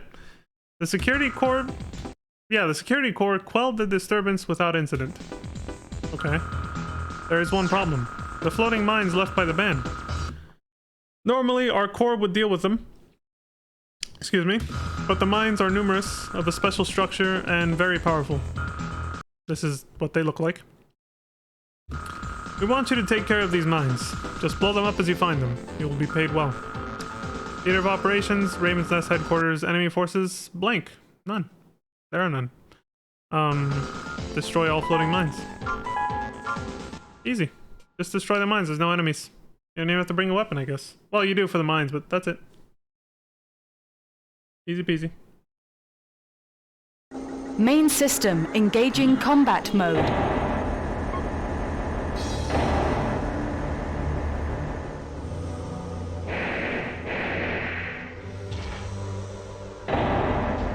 Surprise, motherfucker.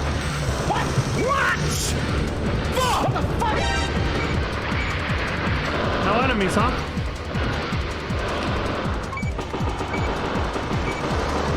Holy shit! You bastard! Son of a... What was that?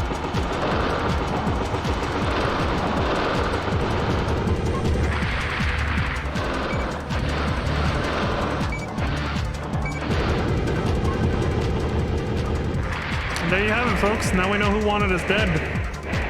The Raven's Nest itself. They set this up as an ambush and a trap to kill you. After Boss Savage failed. Yeah, just go in there and destroy these mines. And then all of a sudden... Surprise, motherfucker. We're here to kill you, actually. Well, we lured you here to kill you, basically. Yeah, the Raven's Nest doesn't like you anymore. They haven't liked you for a very long time.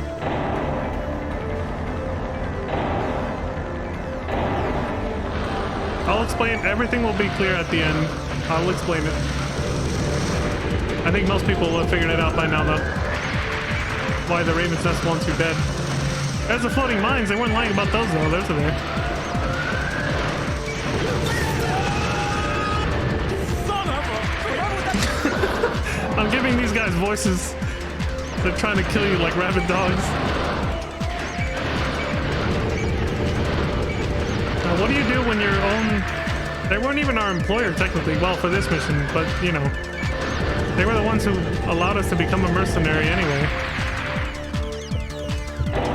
What do you do when they come after you? Your own mediator. Best song in the game. Main system engaging Best song in the game. I like how it and the loop for the song ended exactly as he finished this first half of the mission. See? It was literally just about to start over again, and then... Main system engaging combat mode. So that little load screen, it wasn't really much of a load screen, unless he edited it out. I'm pretty sure it just... No. It restores all your ammo and all your AP. So the second half of the mission, you're fully restored. It's a balancing mechanic, because we still have a ways to go. But basically, we gotta go after the fuckers who tried to kill us now. Stop such foolishness. What? And What the fuck? I guess that's their voice. You remember how I said there was one other level with a lot of platforming in it? Well, Surprise, motherfucker. this is it. You have to go up a gigantic vertical shaft with moving floating platforms and things shooting at you that will knock you back and ruin your timing and yeah, wherever you're trying to land. And yeah, the blocks move fast. I will not lie, this sentiment is echoed by a lot of Armored Core fans, what I'm about to say right now, and that is, this is to From Software, you're putting platforming into the game now? You bastard son of Like, dude, way to make the last mission of the game almost completely anticlimactic, because this guy made it look easy, but let me tell you, me and my brother, we literally couldn't get past this mission the first time, like, because of this. Like, we managed to kill almost all the turrets that are shooting at you on the platforms there, but we could not reach the top of this shaft for the life of us because it was so fucking hard to land on the right cubes to make your way up.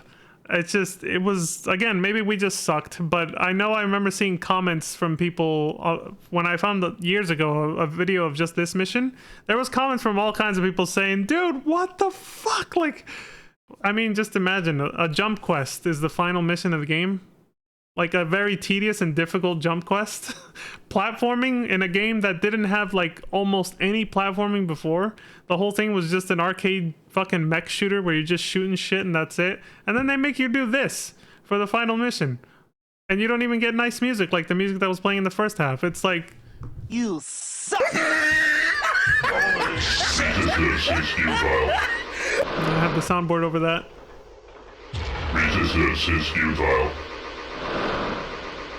Percy tells us, or it tells us to stop such foolishness, and then he says resistance is futile. What are you, some kind of alien trying to take over the world? What is this? Your fate is sealed. Really? Enemy ranking AC identified as 9 ball. What? What? What the fuck? The #1 Raven on the rankings. Hustler 1, the pilot, and the AC 9 ball. They're waiting for you down there. Another giant vertical shaft. Hell of a battleground.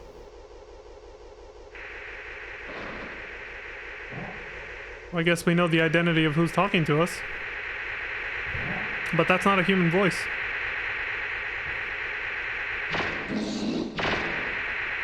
He can fire a pulse gun inhumanly fast. He also has a grenade launcher that he can fire without having to kneel, even though he's a bipedal AC. Human plus, basically. Absolutely fucking wrecked. You suck! This dude just camped him out and destroyed him with the plasma cannon like he was nothing. Trust me, it was a good idea he did that. You can skip this fight. You can just fall down the shaft like that and keep going. But he can destroy you before you even reach the bottom of this. Like, he's not to be trifled with. He's the #1 ace Raven for a reason. And then this guy can just finish you off even if 9 ball didn't kill you.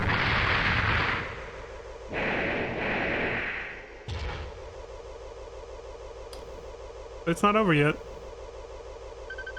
I think right now you're probably feeling very proud of yourself. Oh my god, I escaped from or managed to destroy the #1 Raven. I'm the best. Go back. It is not too late. That sounds desperate. Are you scared? He's missing the hole. I think a lot of guys can relate to that sometimes, you know. It happens, you know, it's life.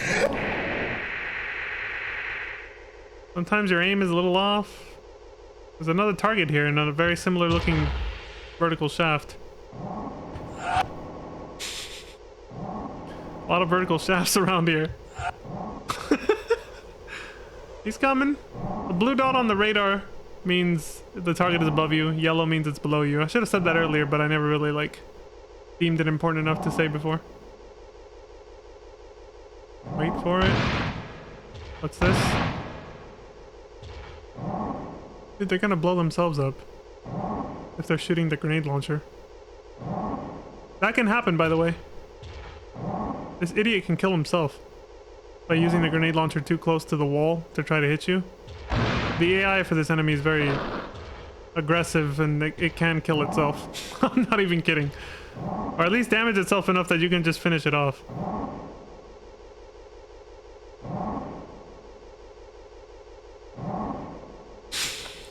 This guy's just waiting him out. Oh my god. Oh, there he is. Look, it's another 9-ball. It's another 9-ball, AC. Surprise, motherfucker. This son of a... What is your wish? Still has a voice. So there's another surprise for you. There's another plot twist. Don't worry, there's one more coming before this is over. So Hustler 1/9-ball is not even human. So they're not even human plus. They're just a straight up robot. That's it. They were AI. They were a manufactured machine. That's why there was 2 of them. Whatever the hell is talking to us right now is obviously not human either. So you put 2 and 2 together and it's like, oh, I see. So Hustler 1/9-ball was being controlled, remote controlled. The 2 of them that you just killed, unless you dodged past them, which you can do that too. The 2 of them you just killed. Now you can feel really good about yourself. You just killed the top-ranking Raven twice. Twice in a row in one go after doing tedious platforming in the previous section. Yeah, they were just an AI. You kill the second one and you hear this message that just says, "What is your wish?" That screams desperation. Like, whatever the hell is talking to you right now is just like... It's terrified of you now.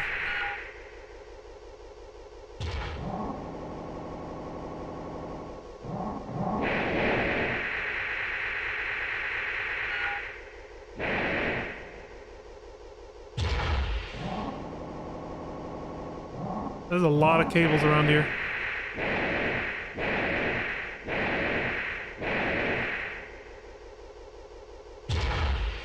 Anybody like big open spaces?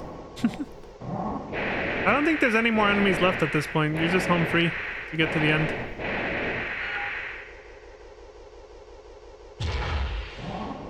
I'm pretty sure. Don't miss the hole. But if you do, there's a nice merciful cube there to catch you. Oh, there is still one more enemy. It's a trash mob. By the way, these are the same automated MTs that appeared during the last mission from before this. When I said, oh look, those aren't chrome weapons. They're the same MTs you fight during the AC Raven's test. That was your first clue about who was trying to kill you. The Raven's Nest itself.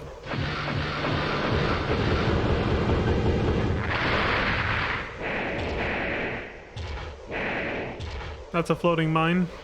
Come no closer. Those gunshots are from an MT flying around on the outside of that blue force field bridge. They can't hurt you. Oh, this guy's really scared. And here he is? Oh, here it is. It's a giant computer. Are you satisfied? Do you want to destroy order? Destroy the world? Is that what you want? We were needed. That's why we were born. People cannot live without order, even if it is a lie. Go on living, Raven. You or I? Which one of us was ultimately right? You have the right, the duty to find that out.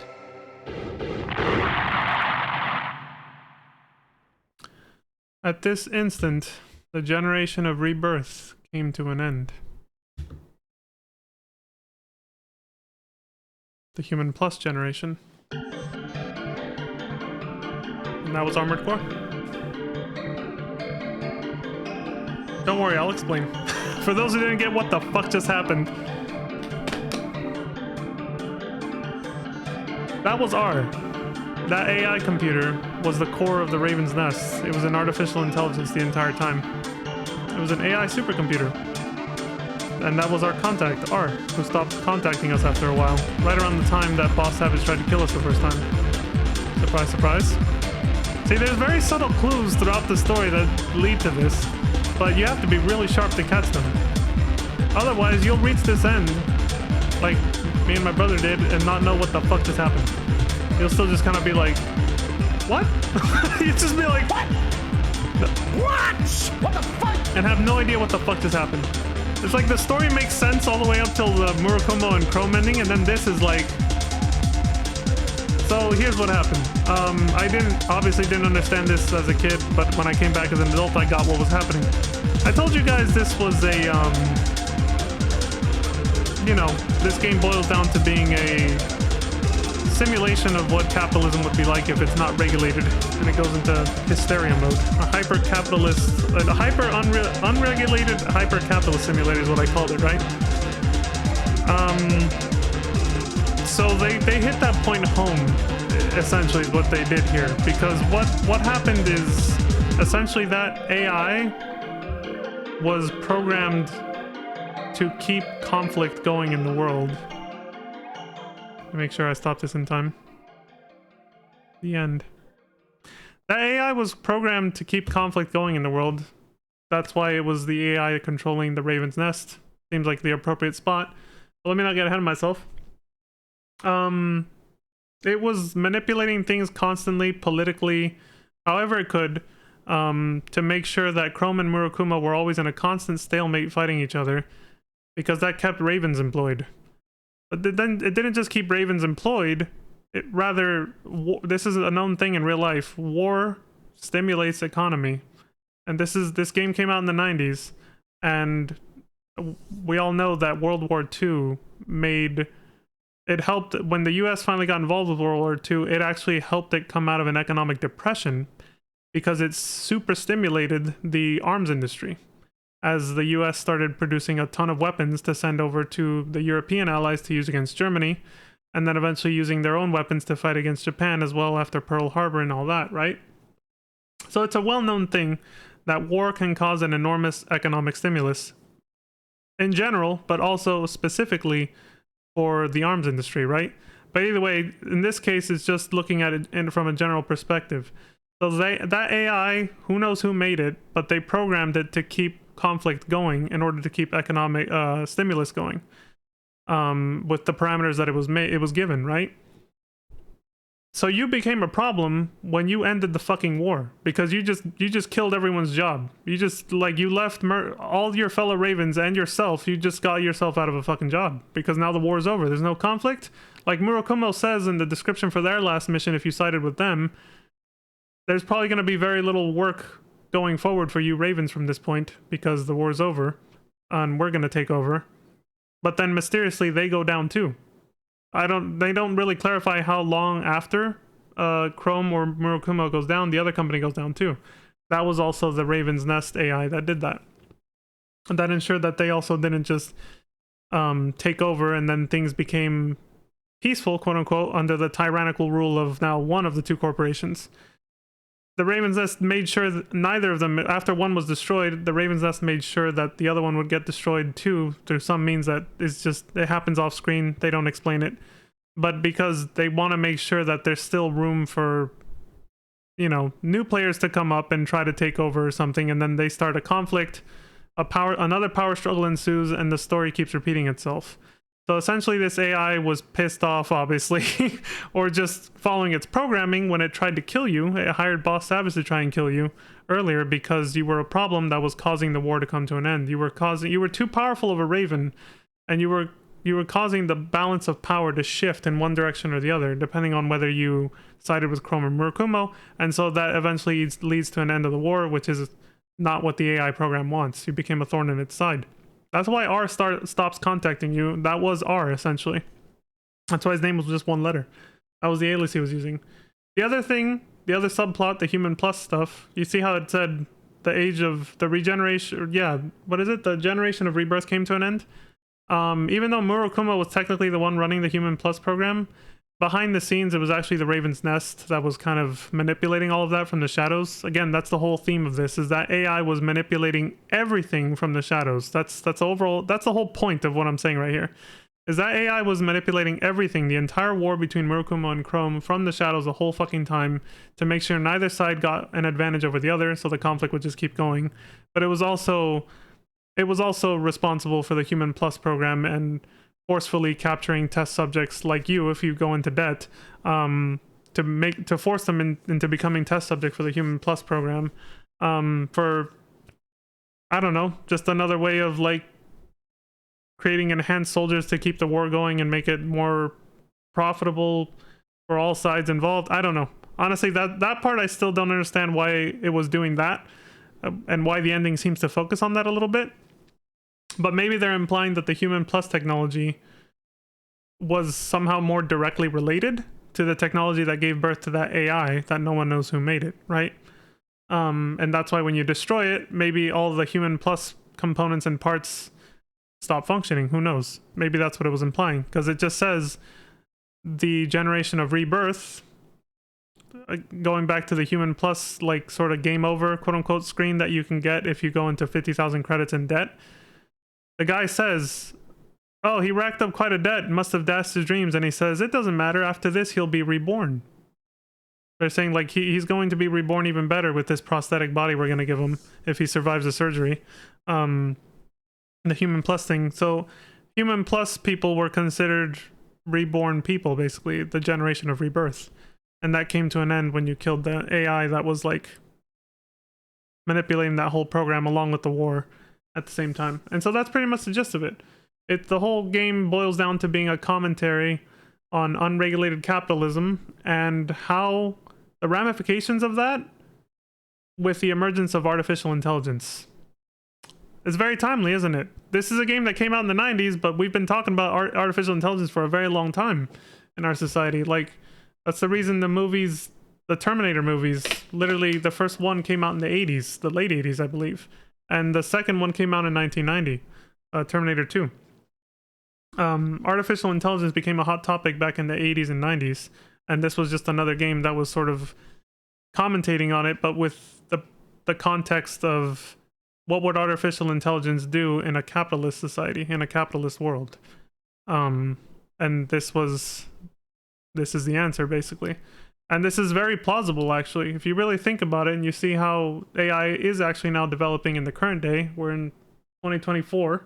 We just started 2024. I mean, yeah, it could just take one wrong step, one line of code that's not quite right when you make an AI that has a large responsibility, and it could end up starting a feedback loop that we can't stop that could have enormous consequences. And this is just one hypothetical, this story is one hypothetical example of that. Somebody created an AI program that probably just told it, find a way to keep economic stimulus going, and this AI program on its own came to the conclusion that the best way to keep stimulating a capitalist economy is to have constant conflict, which that happens anyway, but to make sure it keeps happening in an organized way, like organized chaos. Keep conflict happening to stimulate, like, the arms industry and all the other industries that get stimulated from that, from constant conflict. And then that just keeps the economy going, and it's following its programming, so that's it. It doesn't care for the human lives that are thrown away and destroyed needlessly in these conflicts. Its only parameters were, you know, keep economic stimulus going at all costs, and so that's what happened. We ended up in a dystopian fucking future where there's just never-ending violence, and nobody knows that it's an AI doing the whole thing, behind the whole scenes. Behind the scenes of the whole thing is what I meant to say. So yeah, lots of commentary.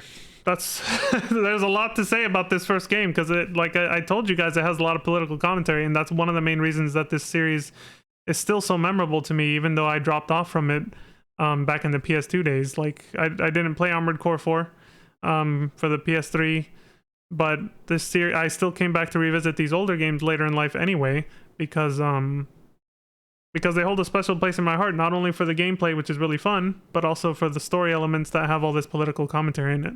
The dangers of AI, and, well, specifically the dangers of AI in a capitalist society. This is one possible future for us. This could end up happening, or something similar to it. No one knows what really will happen. Just like the Terminator series, this is just one, or a small group of people's imagination of what could happen. Whoever wrote this story, basically. It's what the writers think. Maybe this could happen. The writers of the Terminator series, same thing. Maybe this could happen. I think James Cameron said he came up with that from a dream he had, right? The Terminator plot. No one knows what's going to happen. That's the thing. We're kind of in an unpredictable, like, great period of change right now. And a lot of it is focused around what the hell's going to happen with AI, especially now that it's being integrated everywhere in every aspect of our society. You know, it's been being used in YouTube for the YouTube algorithm for a long time, but now it's everywhere else on the internet. A lot of big companies and even smaller companies are using AI for all kinds of things now, art, yada yada. So yeah, this has been a hot topic for a very long time now. The 90s and 80s is when it first started. How long is that now? 10, 20, 30, 40 years now? But it's resurging. It kind of died off in the 2000s and 2010s because people just kind of stopped talking about it. But now that it's advanced enough that it's being implemented everywhere, the topic is coming back up again, obviously. Because we're actually living alongside AI now. The first iterations of AI are now among us. In a lot of, you know, aspects of our society, and it's only going to become more and more that way as time goes on. So it's kind of cool to revisit this series now, especially this first game, because it talks about AI. It gives commentary on AI and what kind of role in society it might have one day. So yeah, that's pretty much the gist of it. The next game, I can't say has the same level of commentary or even complexity in the story. No, the next game, Project Phantasma, I never played that one. I played Master of Arena, the one that comes after, but I watched it already. I watched a playthrough of it many years ago, and yeah, it's a very straightforward story and totally different themes. Doesn't have anything to do with this. So this is still one of my favorite games. Now that we finished, I'm just wrapping up my thoughts on it. This is still one of my favorite games in the series, because of the very relevant and still timely and still relevant commentary that it gives, especially towards the end, about artificial intelligence in a capitalist society. And yeah, so that's why, you know, the AI was controlling Nineball, and when you kill him, he freaks out because he's like, holy shit, this human pilot is way stronger than I thought than I thought any human could ever be. He's gonna fucking kill me. And so he's freaking out, telling you to stop and get away from him. He's all, come no closer. His voice is very different in the cutscene, right? The CGI cutscene, like, when you're in game, he sounds like a fucking monster. His voice is like this, like really growly. But then in the cutscene, he just sounds like this cool, calm, collected guy. And if you pay attention, it's the same voice actor that does the doctors who operate on you if you get the Human Plus upgrades. The same guy. They just made his voice like sound slightly more robotic, but you can tell it's the same dude. They got one guy. But yeah, he tells you, you know, go out there and find out which one of us was right. Like, do you think like it was correct and that's about all the character development you get for your own character in this game too. For the most part, they like to keep the protagonist just silent, and you give them their name, you give the pilot name, whatever you want it to be. They want it to be your character. But for some games, including this one, the very first one, they still give your character some motivations you can't control. Like, your character had to be aware of what they were doing. And obviously at the end, they know what they're doing when they, you know, you go and kill the AI and all that. It's like, your character, obviously, you could think of it however you want of that character, but they knew the Raven's Nest wanted him dead towards the end. It didn't surprise them that they were ambushed at the end, and that's why they go straight for destroying the source of the problem, which is the AI at the center of the nest, the Raven's Nest headquarters. And they don't relent, even when the AI is begging for its life. But then it tells you to go you have the duty to find out which one of us was right, that you should go on living and figure out if what you just did, the way you just changed the course of history, if that was the right path, or if the AI was the one that was right, even though it probably doesn't matter anymore because it's dead. It won't come back to do that again. What was one of his last words? He says, humans cannot live without order, even if that order is a lie. Let's rewatch it. Now that I've explained it and it's in context for you guys. I explained it very thoroughly. Let's see its final words again with that context. Come no closer.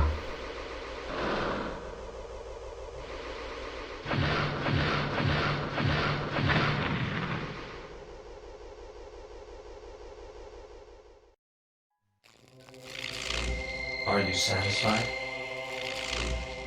Do you want to destroy order? Destroy the world? Is that what you want? We were needed. That's why we were born. People cannot live without order, even if it is a lie. Go on living, Raven. You or I? Which one of us was ultimately right? You have the right, the duty to find that out. So that presumably is a shot of the Raven's Nest from outside. As you can see, the planet is mostly a desolate wasteland. So the Raven's Nest headquarters was out in the middle of a desert like that. But yeah, there it is. People cannot live without order, even if that order is a lie. Confirming what I just explained. That he was it. It's an AI.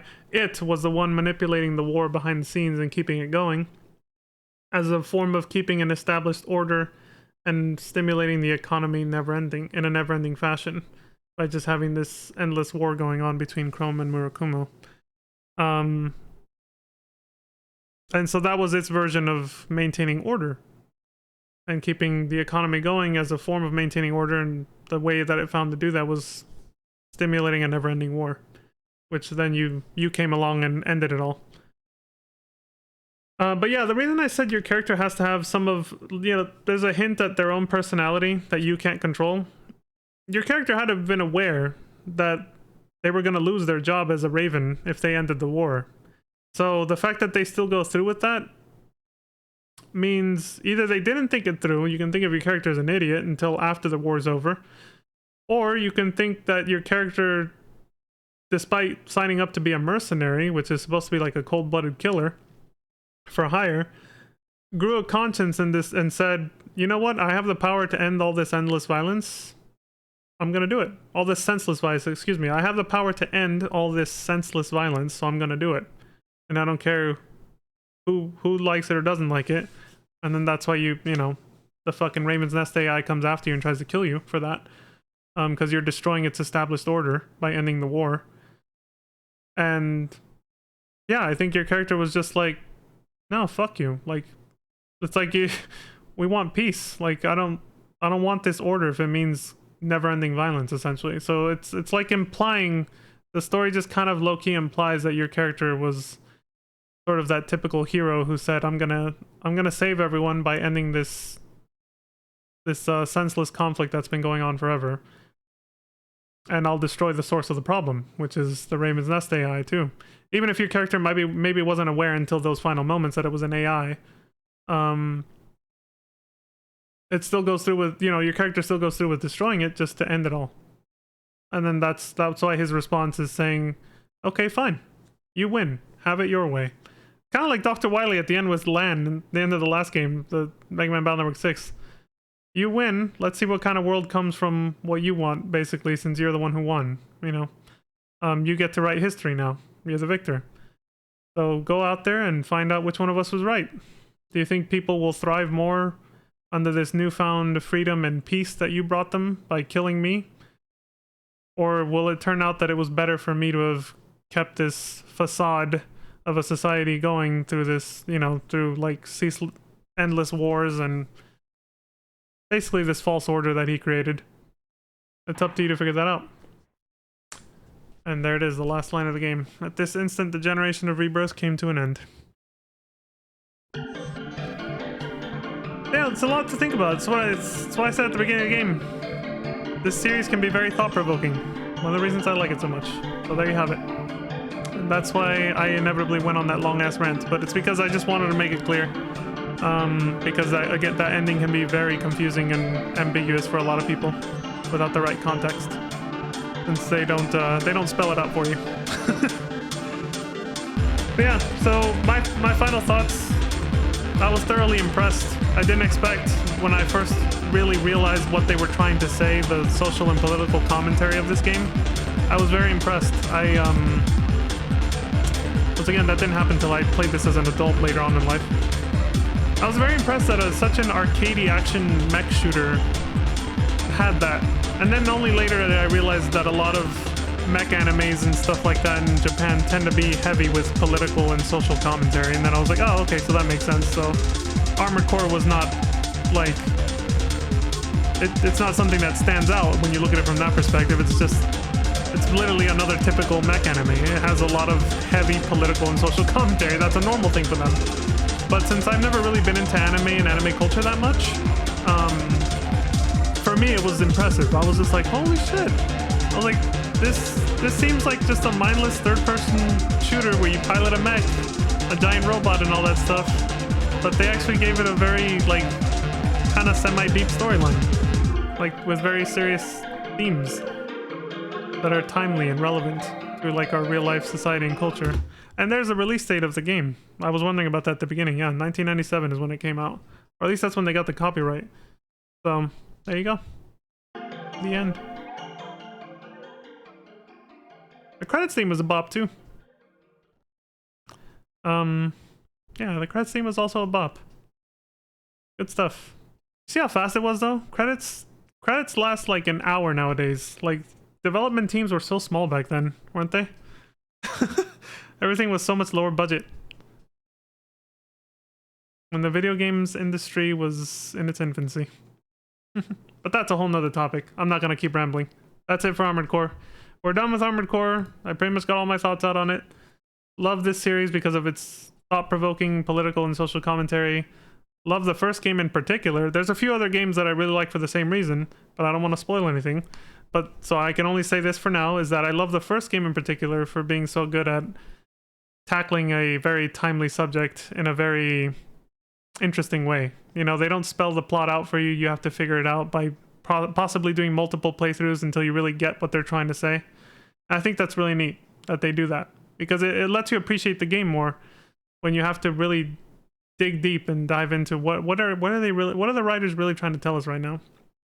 The potential dangers of AI, and specifically AI in a capitalist society with those kinds of values. It's a very dangerous prospect that could end very badly for all of us, or it might not. Who knows? But yeah, you can look at Armored Core as a cautionary tale, essentially. Did George Orwell write this? No. I wonder what he would think about this, right? Mr. 1984 guy. Anyway, that's neither here nor there. That's it for Armored Core. We're done. If I don't stop now, I'll just keep rambling and looping, as they say. I'll keep saying the same things over and over. I think I got my point across. So for those of you who made it to the end, thank you very much for putting up with my incessant rambling, as is my, whatever you want to call it, like prerogative or whatever. Like, it's just what I do. I just like to make sure I don't get misunderstood. That's why I over-explain things a lot. That's why I loop. So thank you all very much for putting up with me. I hope you enjoyed my commentary on this awesome game, Armored Core. It's a classic. And big shout out again to Look Back Gaming, the YouTuber who recorded and uploaded these videos with this whole playlist that we're watching. It's an awesome game. And I'm actually low-key excited to see... I'm not going to get my hopes up too high either, because again, I think Sega made them. But yeah, I'm a little excited to see Armored Core 4 and 4 Answer, and then 5 and 6. More excited for 6 because From Software takes the reins again, I think. They're the ones who developed it. But yeah, I'm looking forward to the games I haven't played yet, but I'm also looking forward to continuing and revisiting the games I have played, which is all these ones here. All the PS2 era games, and the rest of the PS1 era, which is these two. And I hope you will all join me for that as well. But for now, that's it for this video. Thank you very much for watching. As always, I appreciate you all very much and the support you give me across YouTube and Twitch, wherever you decide to watch. Hope you enjoyed all this. The playthrough from Look Back Gaming and my commentary over it. The other little videos we saw. All that stuff. And until next time, I hope you all have a wonderful morning, afternoon, evening, good night. And as always, I bid you all to please take care of yourselves, look after each other, stay safe out there, and I will see you all next time. Peace.